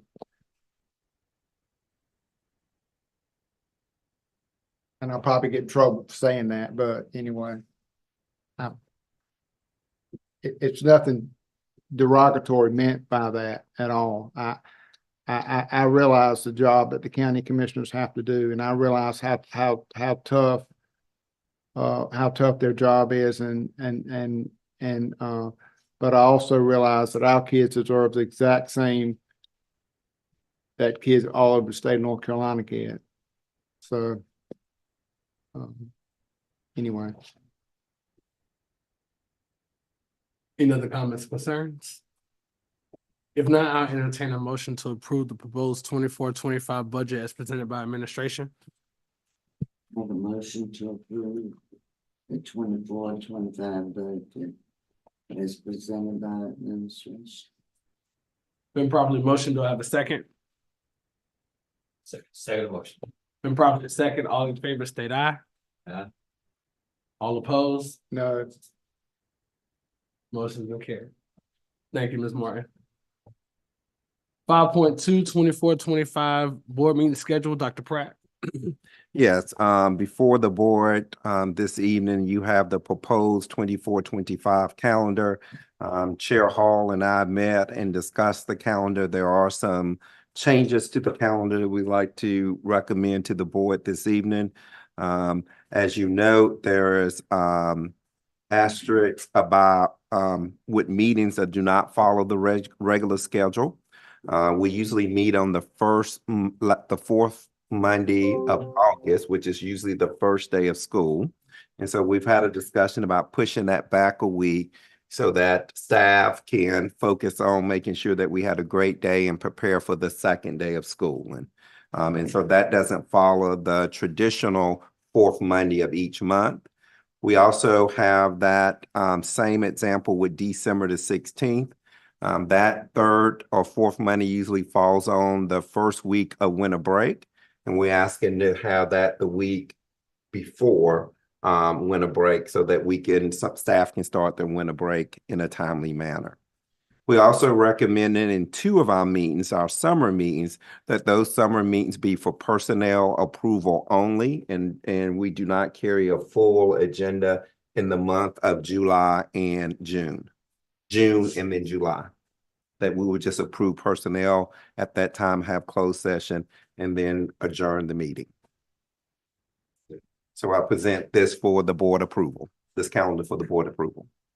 Any comments or concerns, board members? I do have some concerns. I understand the July and June meeting, I think, but versus putting it in stone, I would rather it come back when y'all meet and set the agenda, that you set the agenda with that in mind, but you don't ever know what's going to come up. And so we might have to have something that versus that. When you put this as personnel board meeting, that's all it can be. So I would rather put it as a regular board meeting, and then y'all set it as personnel. You set it as personnel as a chair and do it like that. But I wouldn't want it put in, I wouldn't want to present it as say board personnel because if we do that, that's all we can talk about unless you change it. So I would rather keep it the same with Dr. Pratt, your idea in mind that's what we're anticipating, but versus putting it as personnel only, then that limits what we can talk about. And so I would rather keep it the same with the intent that it is personnel only for that reason, because we don't ever know what's going to happen. Okay. Any other comments or concerns, board members? If hearing none, may I have a motion to approve the board meeting schedule as presented by administration? Chair, I make a motion that we approve the board meeting schedule as being recommended with the addition that Mr. Shields stated. Second. Been motioned and properly second. All in favor, state aye. Aye. All opposed? Board meeting schedule with the addendum to the change has been approved. 5.3, Regulation 4342, school searches, metal detector guidelines. Mr. Cooley. Good evening, School Board Chair Hall, Dr. Pratt, school board members.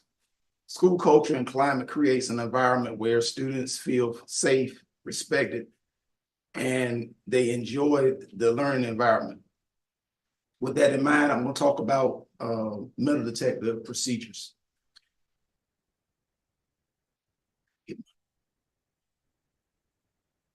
As we see here, our mission and vision statements as we reviewed earlier today. Our strategic plan includes ensuring our FC operations and the resource utilization. We're going to talk about the objectives of modernization of the learning spaces, the actions of facilities upgrades.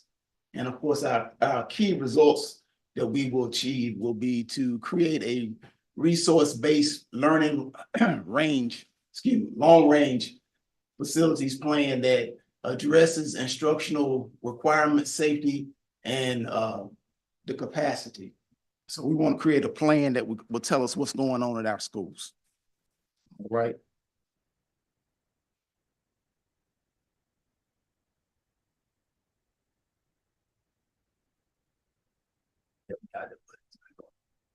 Okay. And of course, we know our stakeholders and what we got going on here with our metal detectors. So Hertford County Public Schools security protocols for the 24-25 school year. Students in Hertford County Public Schools will benefit from enhanced security measures, including walkthrough and handheld metal detectors. These steps are designed to strengthen our current security protocols and are implemented with the highest regard for the well-being of our school community. Parents and guardians can feel assured about the importance placed on their child's safety. The walkthrough metal detector protocols. Upon arriving at school, students will be directed to walk through the walkthrough metal detector located at the entrance of the building. Students are required to remove any metal objects from their person, such as keys, belts, coins, electronic devices, and place those into a container. Students will then walk through the metal detectors they'll walk through the metal detectors at a normal pace, hands down on their sides. The metal detectors will alert if there's a presence of some type of metal in the student's belongings or within the student's pockets or coat pockets or what have you, or on them at some point in time. The handheld metal detector. If a student triggers their metal detector alarm or is selected for a random screening, they will be asked to undergo a further inspection. The handheld metal detector will be used by a trained security personnel to conduct a non-invasive scan of the student's person. Students will be asked to stand still and cooperate with the security personnel. Once the handheld screening is completed, students will be allowed to proceed to class.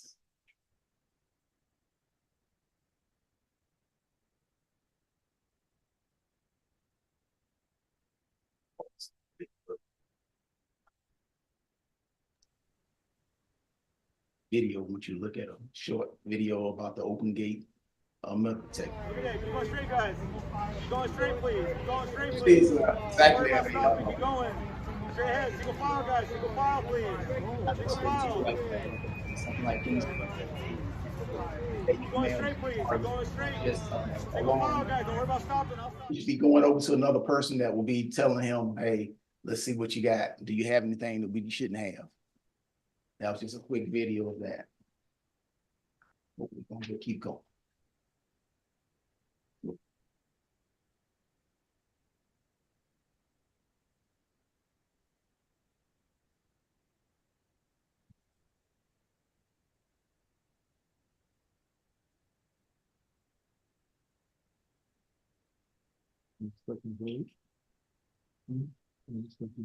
I need to do you got you. Talk about security, right? That's true.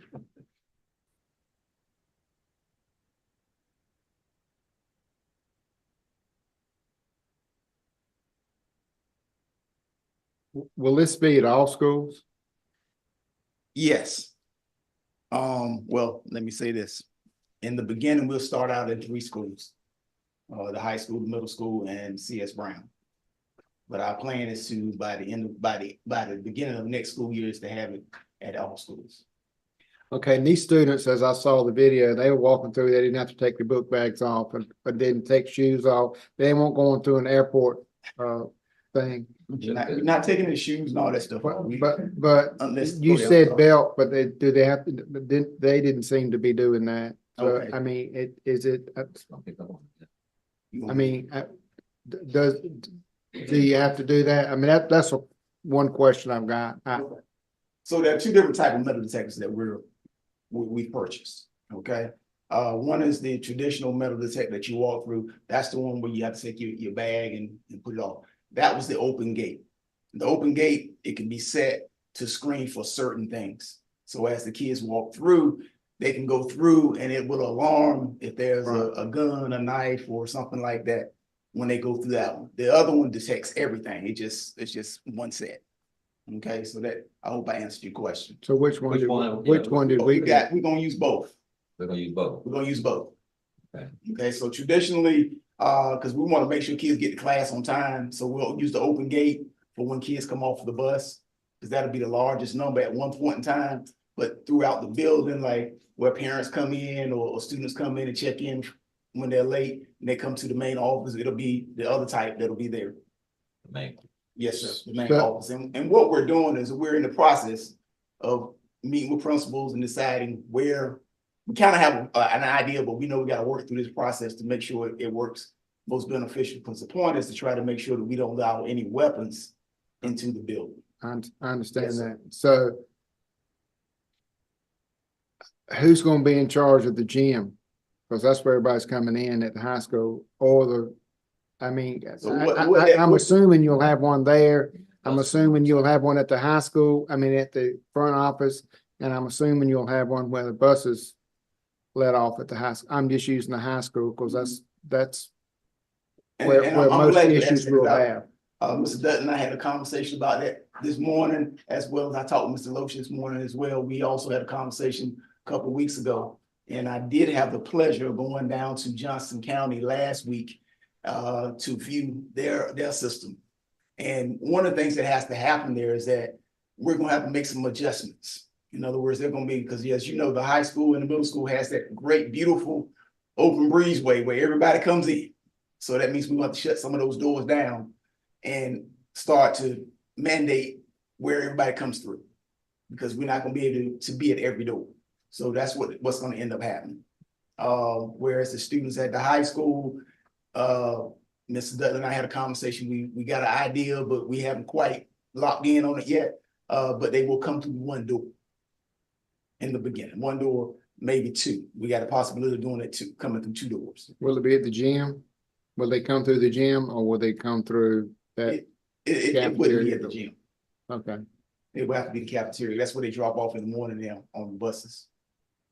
Yeah, I know that some kids get out and they, I'm sure that door will be locked and they won't be able to get in. And they have to come on. So you're saying Let's that, and I let's know pray for you didn't quite, pretty weather. I know you didn't quite finish your presentation, but, and we're jumping the gun a little bit, but how many detectives are you gonna have at the high school? There's gonna be three. Three at the high school. How many will the middle school have? It's gonna be three. Three, okay. So you have three be potential one sites that serious people can go through. Yes, sir. And it's up to the principals to work out where those sites are to be located. Yes, we've, as a matter of fact, even at the high school, we had a couple sheriff's deputies come in and give us their thoughts, what they thought was a good place. We talked to the security officers at all the schools and say, all right, this is where we come in. What do you think? What can we adjust? We talked to principals to see what can we adjust to? What will work best for you? You know, so we all know that we're gonna have to make some adjustments. It's gonna be a little bit different than what they're used to. Yeah. Talk about time, and I saw the video and it looked like it was going pretty swiftly. How much time is it gonna take for children to get there early in order to get to class and class starting on time? Let's say class starts 8 o'clock and they've been getting there 5 minutes to 8 or whatever. Are they gonna need to get there earlier to go through these detectives? Because well, the plan is that we know we want school to start on time. We don't want anything to be delayed. Right. So there may have to be an adjustment in the bus times. That's where the majority of the kids are coming through the bus times. But once in the beginning, there's gonna be some issues. I'm gonna go ahead and say that. But once they get used to it, and with those open gates, you come one at a time. It's not a big delay, but they can't come two at a time. Just one at a time. They come through the metal detectors. It reads them, they go through, and then they move on to their next stop. Okay. So security guards or personnel right now.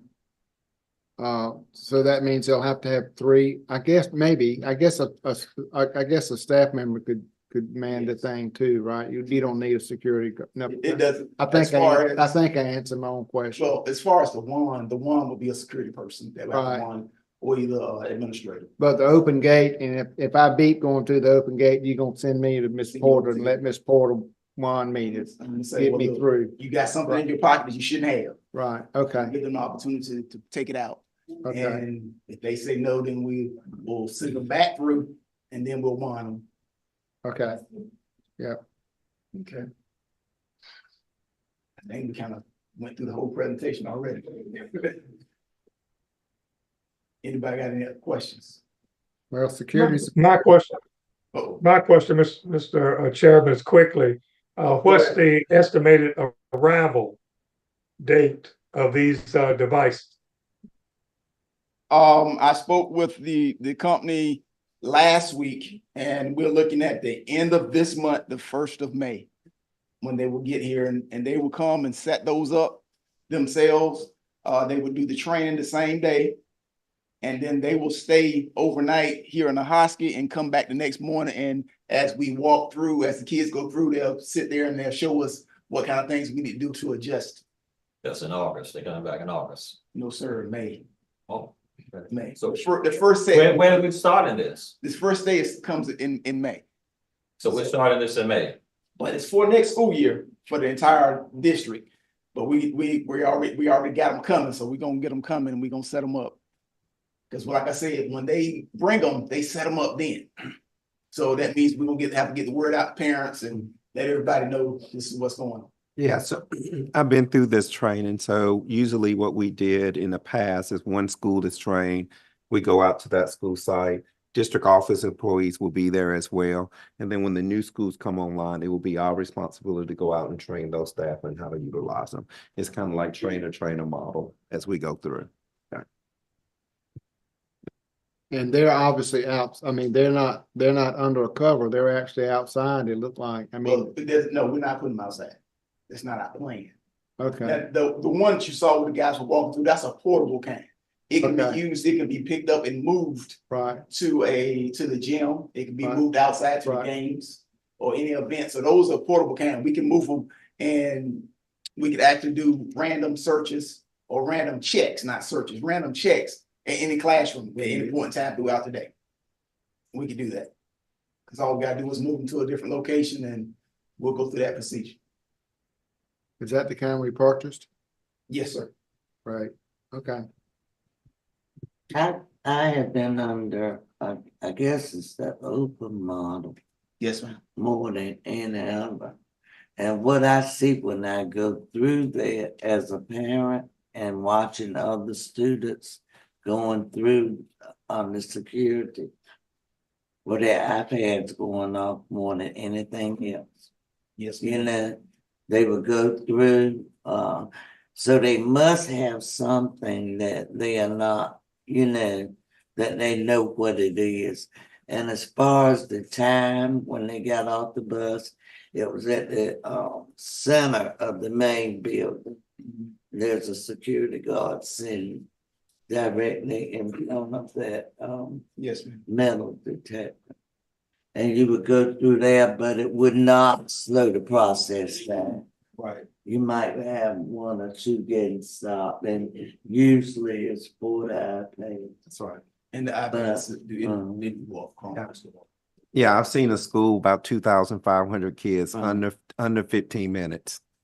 But the first week is a little longer because they have the computers in there. They don't pull out. Like we're going to have the bins because our laptops may go out and things of that nature.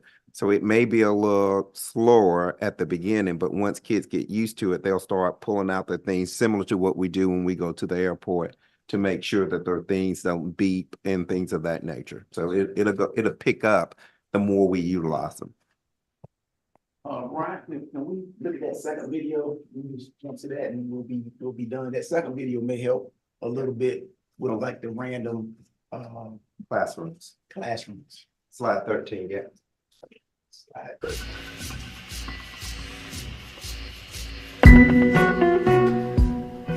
Here you can see Principal Kavanaugh is using her computer to select the classroom for the screener process. Okay, Kavanaugh to Maroon Search Team. We will be going to classroom David 116 today for our classroom search. We will meet there in 10 minutes. Once a classroom has been selected, personnel moves to the randomly selected location in the building. And then the next one is what is the vertical asymptotal function, right? So vertical goes this way. Is that x equals or y equals?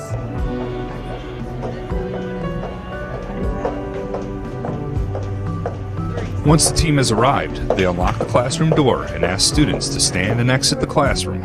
Students are required to leave behind all personal belongings. Where is that here? X equals good. Hi, good morning, Ms. Geyer. Morning, everyone. Sorry to interrupt.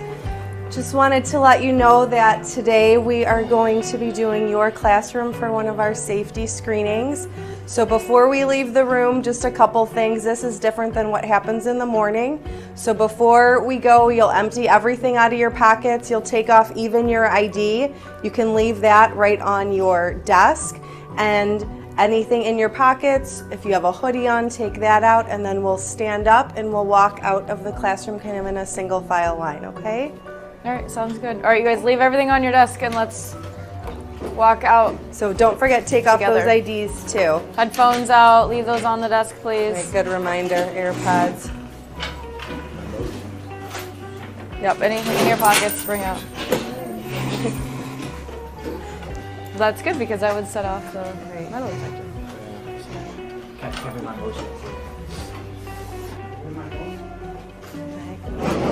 And we'll just go ahead and line up right there by Mr. McGreevy. Thank you. This should only take probably 6 minutes or so, okay?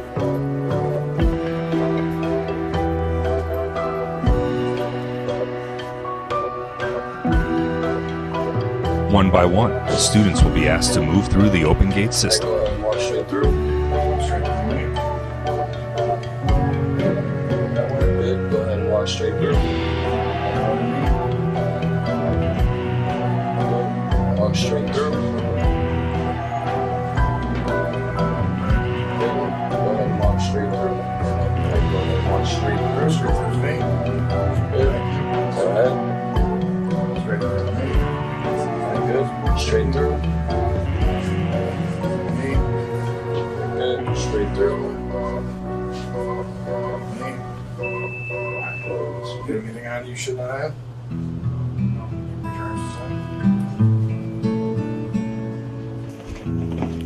Before the students re-enter the classroom, administration will conduct a search of the room.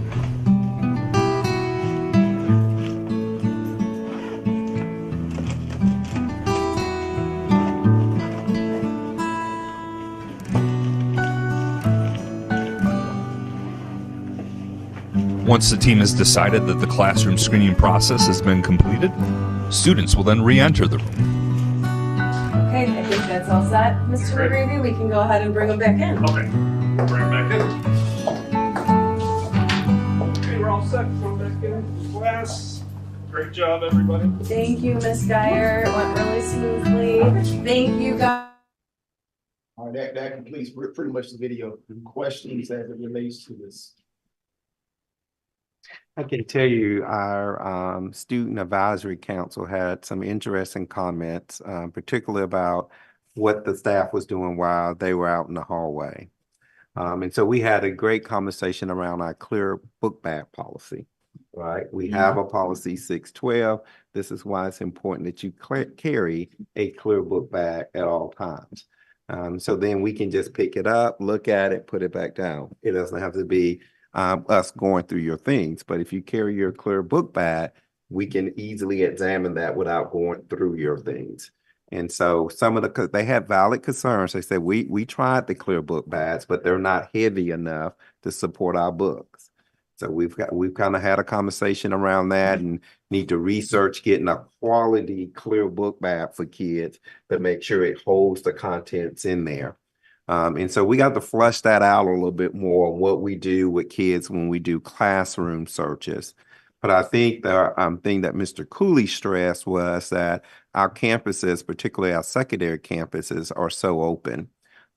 We scan them in the morning, but they notify people, right? Because once we get that first bus, their phones are going to be out and they're going to be texting. Yeah. They're going to go around the building. They're going to go in the parking lot. They're going to hide things and go back and get them. There you go. And so we will double check sporadically classrooms to make sure Kids are not playing games with us about having weapons or anything they shouldn't have in school with them.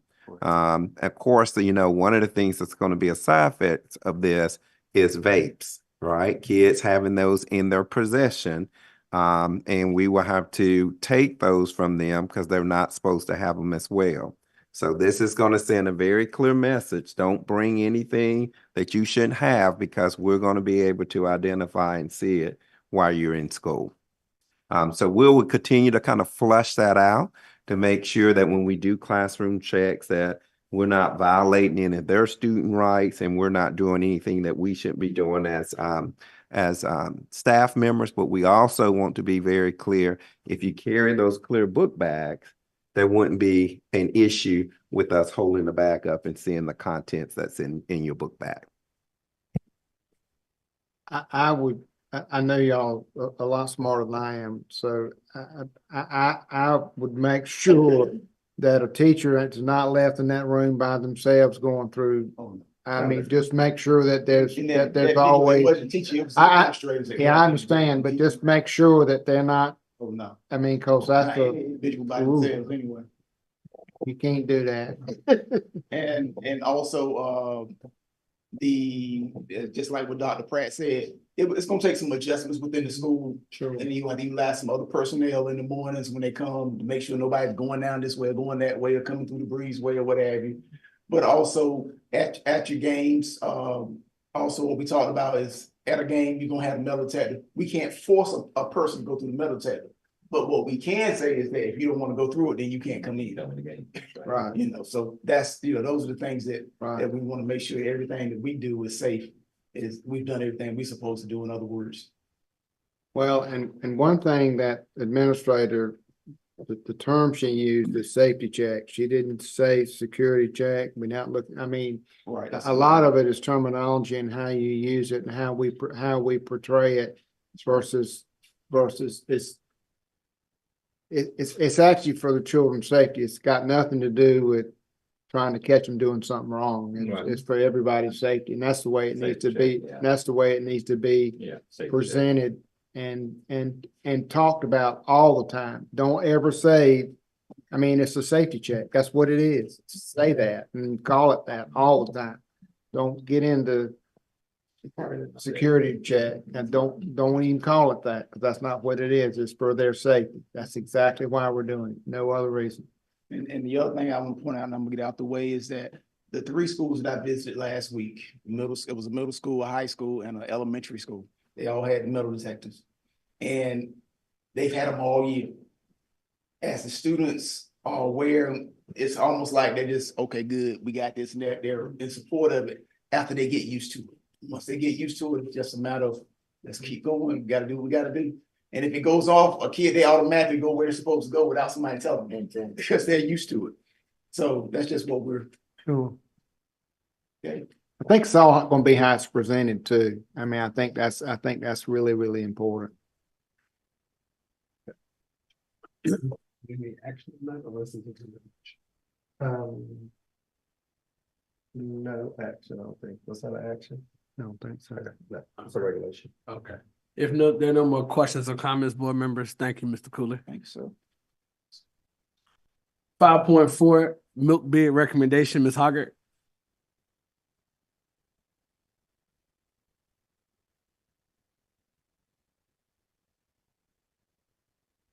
Good evening, Chair Hall, members of the board, and Dr. Pratt. On behalf of the Child Nutrition Department, I'm seeking board approval for to accept bid renewal for milk purchases for school year 24-25. We are currently purchasing milk with Mayola Marvin May Dairy. Our original bid was issued in school year 22-23.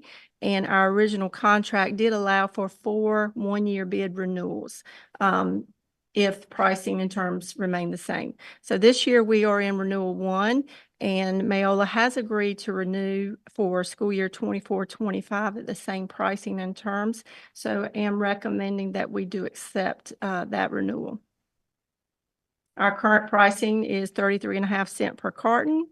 And we anticipate purchasing approximately 275,000 cartons of milk for school year 24-25, which is $92,125 estimated.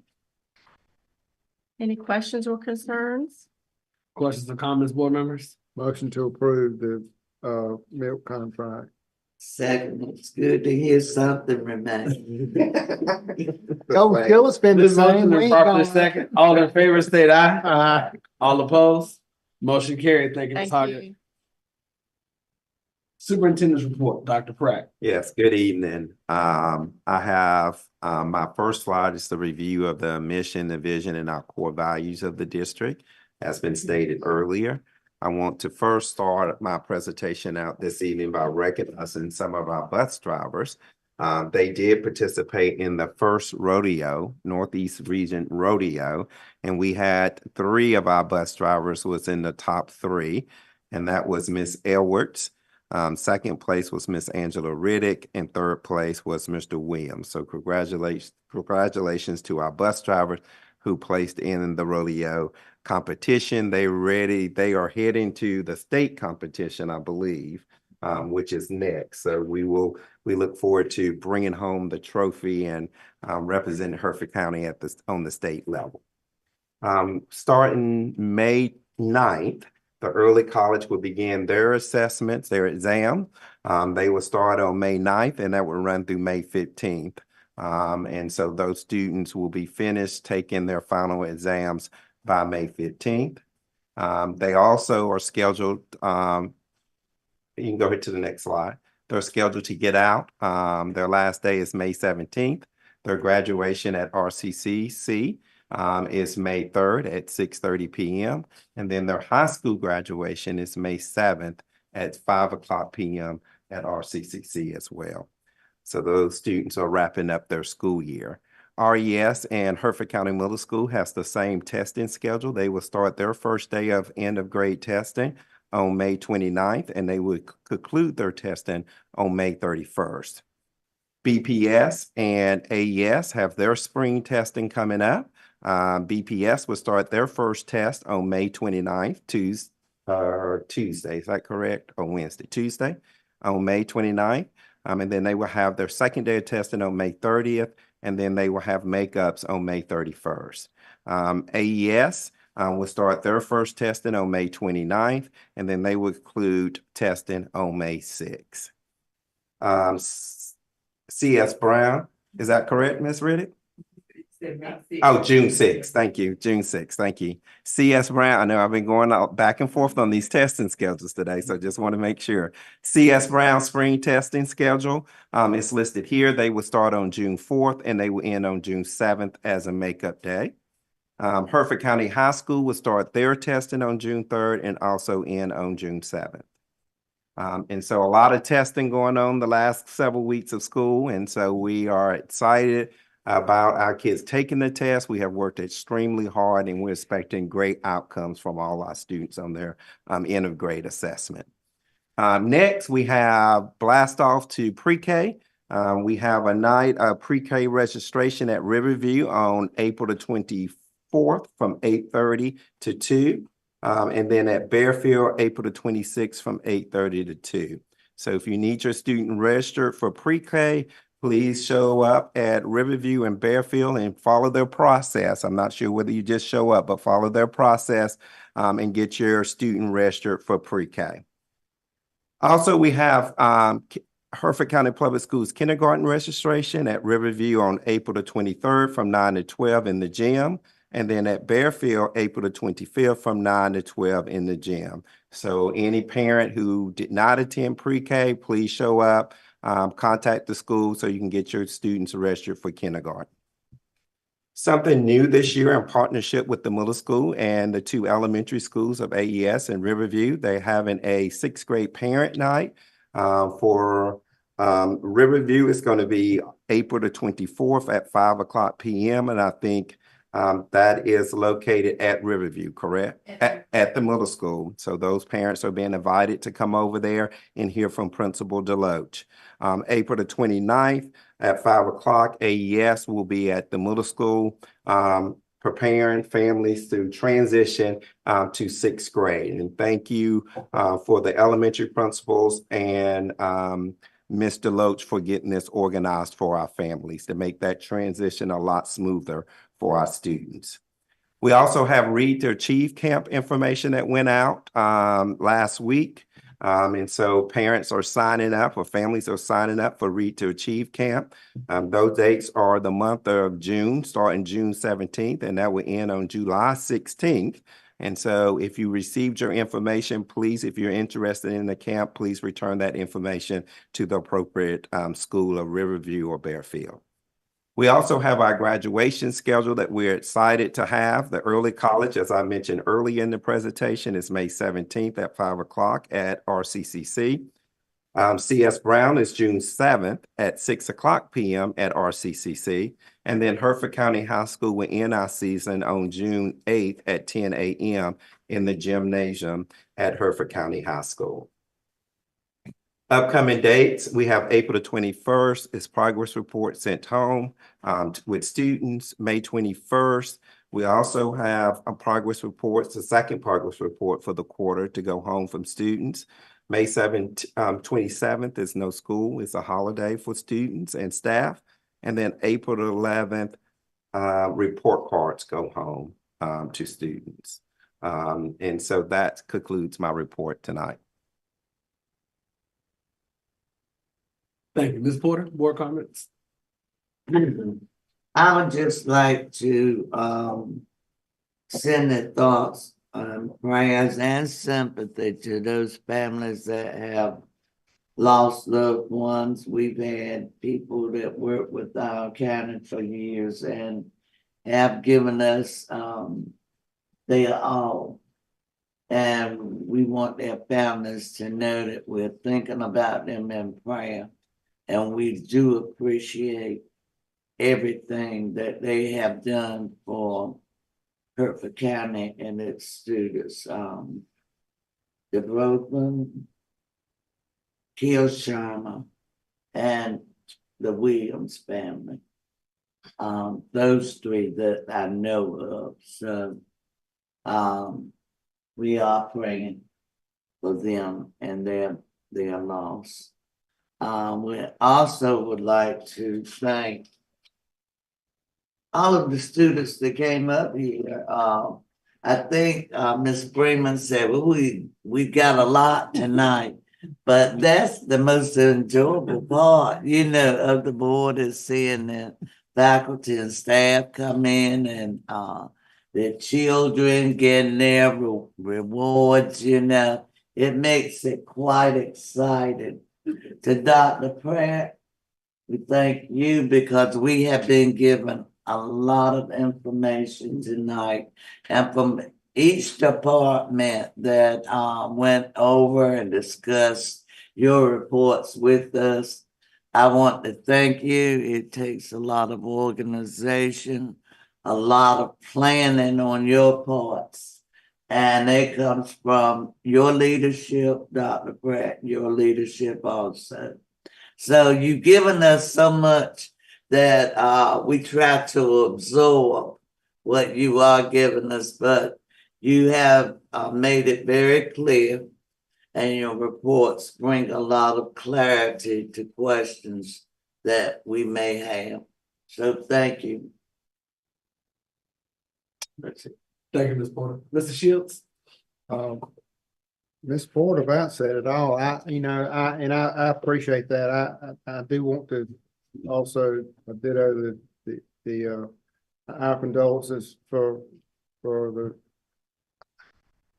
not only to the family members but also to our staff, because our staff, when someone passes away, feels that same loss and that everybody else feels, and so I wish you all our condolences too, because it's a hard thing to lose a coworker, especially the ones that you mentioned, because they all had such great personalities and were just fine people. And Miss Porter, if we get any more information we got tonight, we're gonna have to have 2 nights for a meeting, because I can't hardly absorb it all in one meeting. If this was a lot of stuff, and the information was great, and I want to tell everybody happy school year, because I feel like it's just starting, but it's getting over, and this has been a quick year, but I have good feelings about the year, and I think that our staff has worked hard, and our students have worked hard, and we're gonna see some great things. To the metal detectors, I'm sorry we did that point, but I'm glad we're able to and it seems like we picked out the right one, and I appreciate all that you did on that, because that's really student safety and school safety is really, really important. And I guess Happy New Year. Thank you, Mr. Shields. Happy New Year, sir. I certainly want to ditto the comments been made concerning condolences of our staff members and the work that they do and what they've gone through. I think that's so important. I too, Ms. Porter, I really enjoy the student recognitions, and I think they enjoyed it. We had quite a few folk here, because if they didn't enjoy it, they wouldn't be here, you all. They come up with some other reason not to come, but they do the work. I mean, they do it. At least we can do it and bring them in and recognize them for what they do. I think that's so important and so critical. They will remember this for the rest of their lives. Believe me. I've had students come back and tell me, I remember when you did this, when you did that. They will remember these things. So it's important for us to do it. Secondly, I certainly appreciate the new class proposal tonight. That's been something that's been on my mind, something that I've been talking about, trying to get some things done.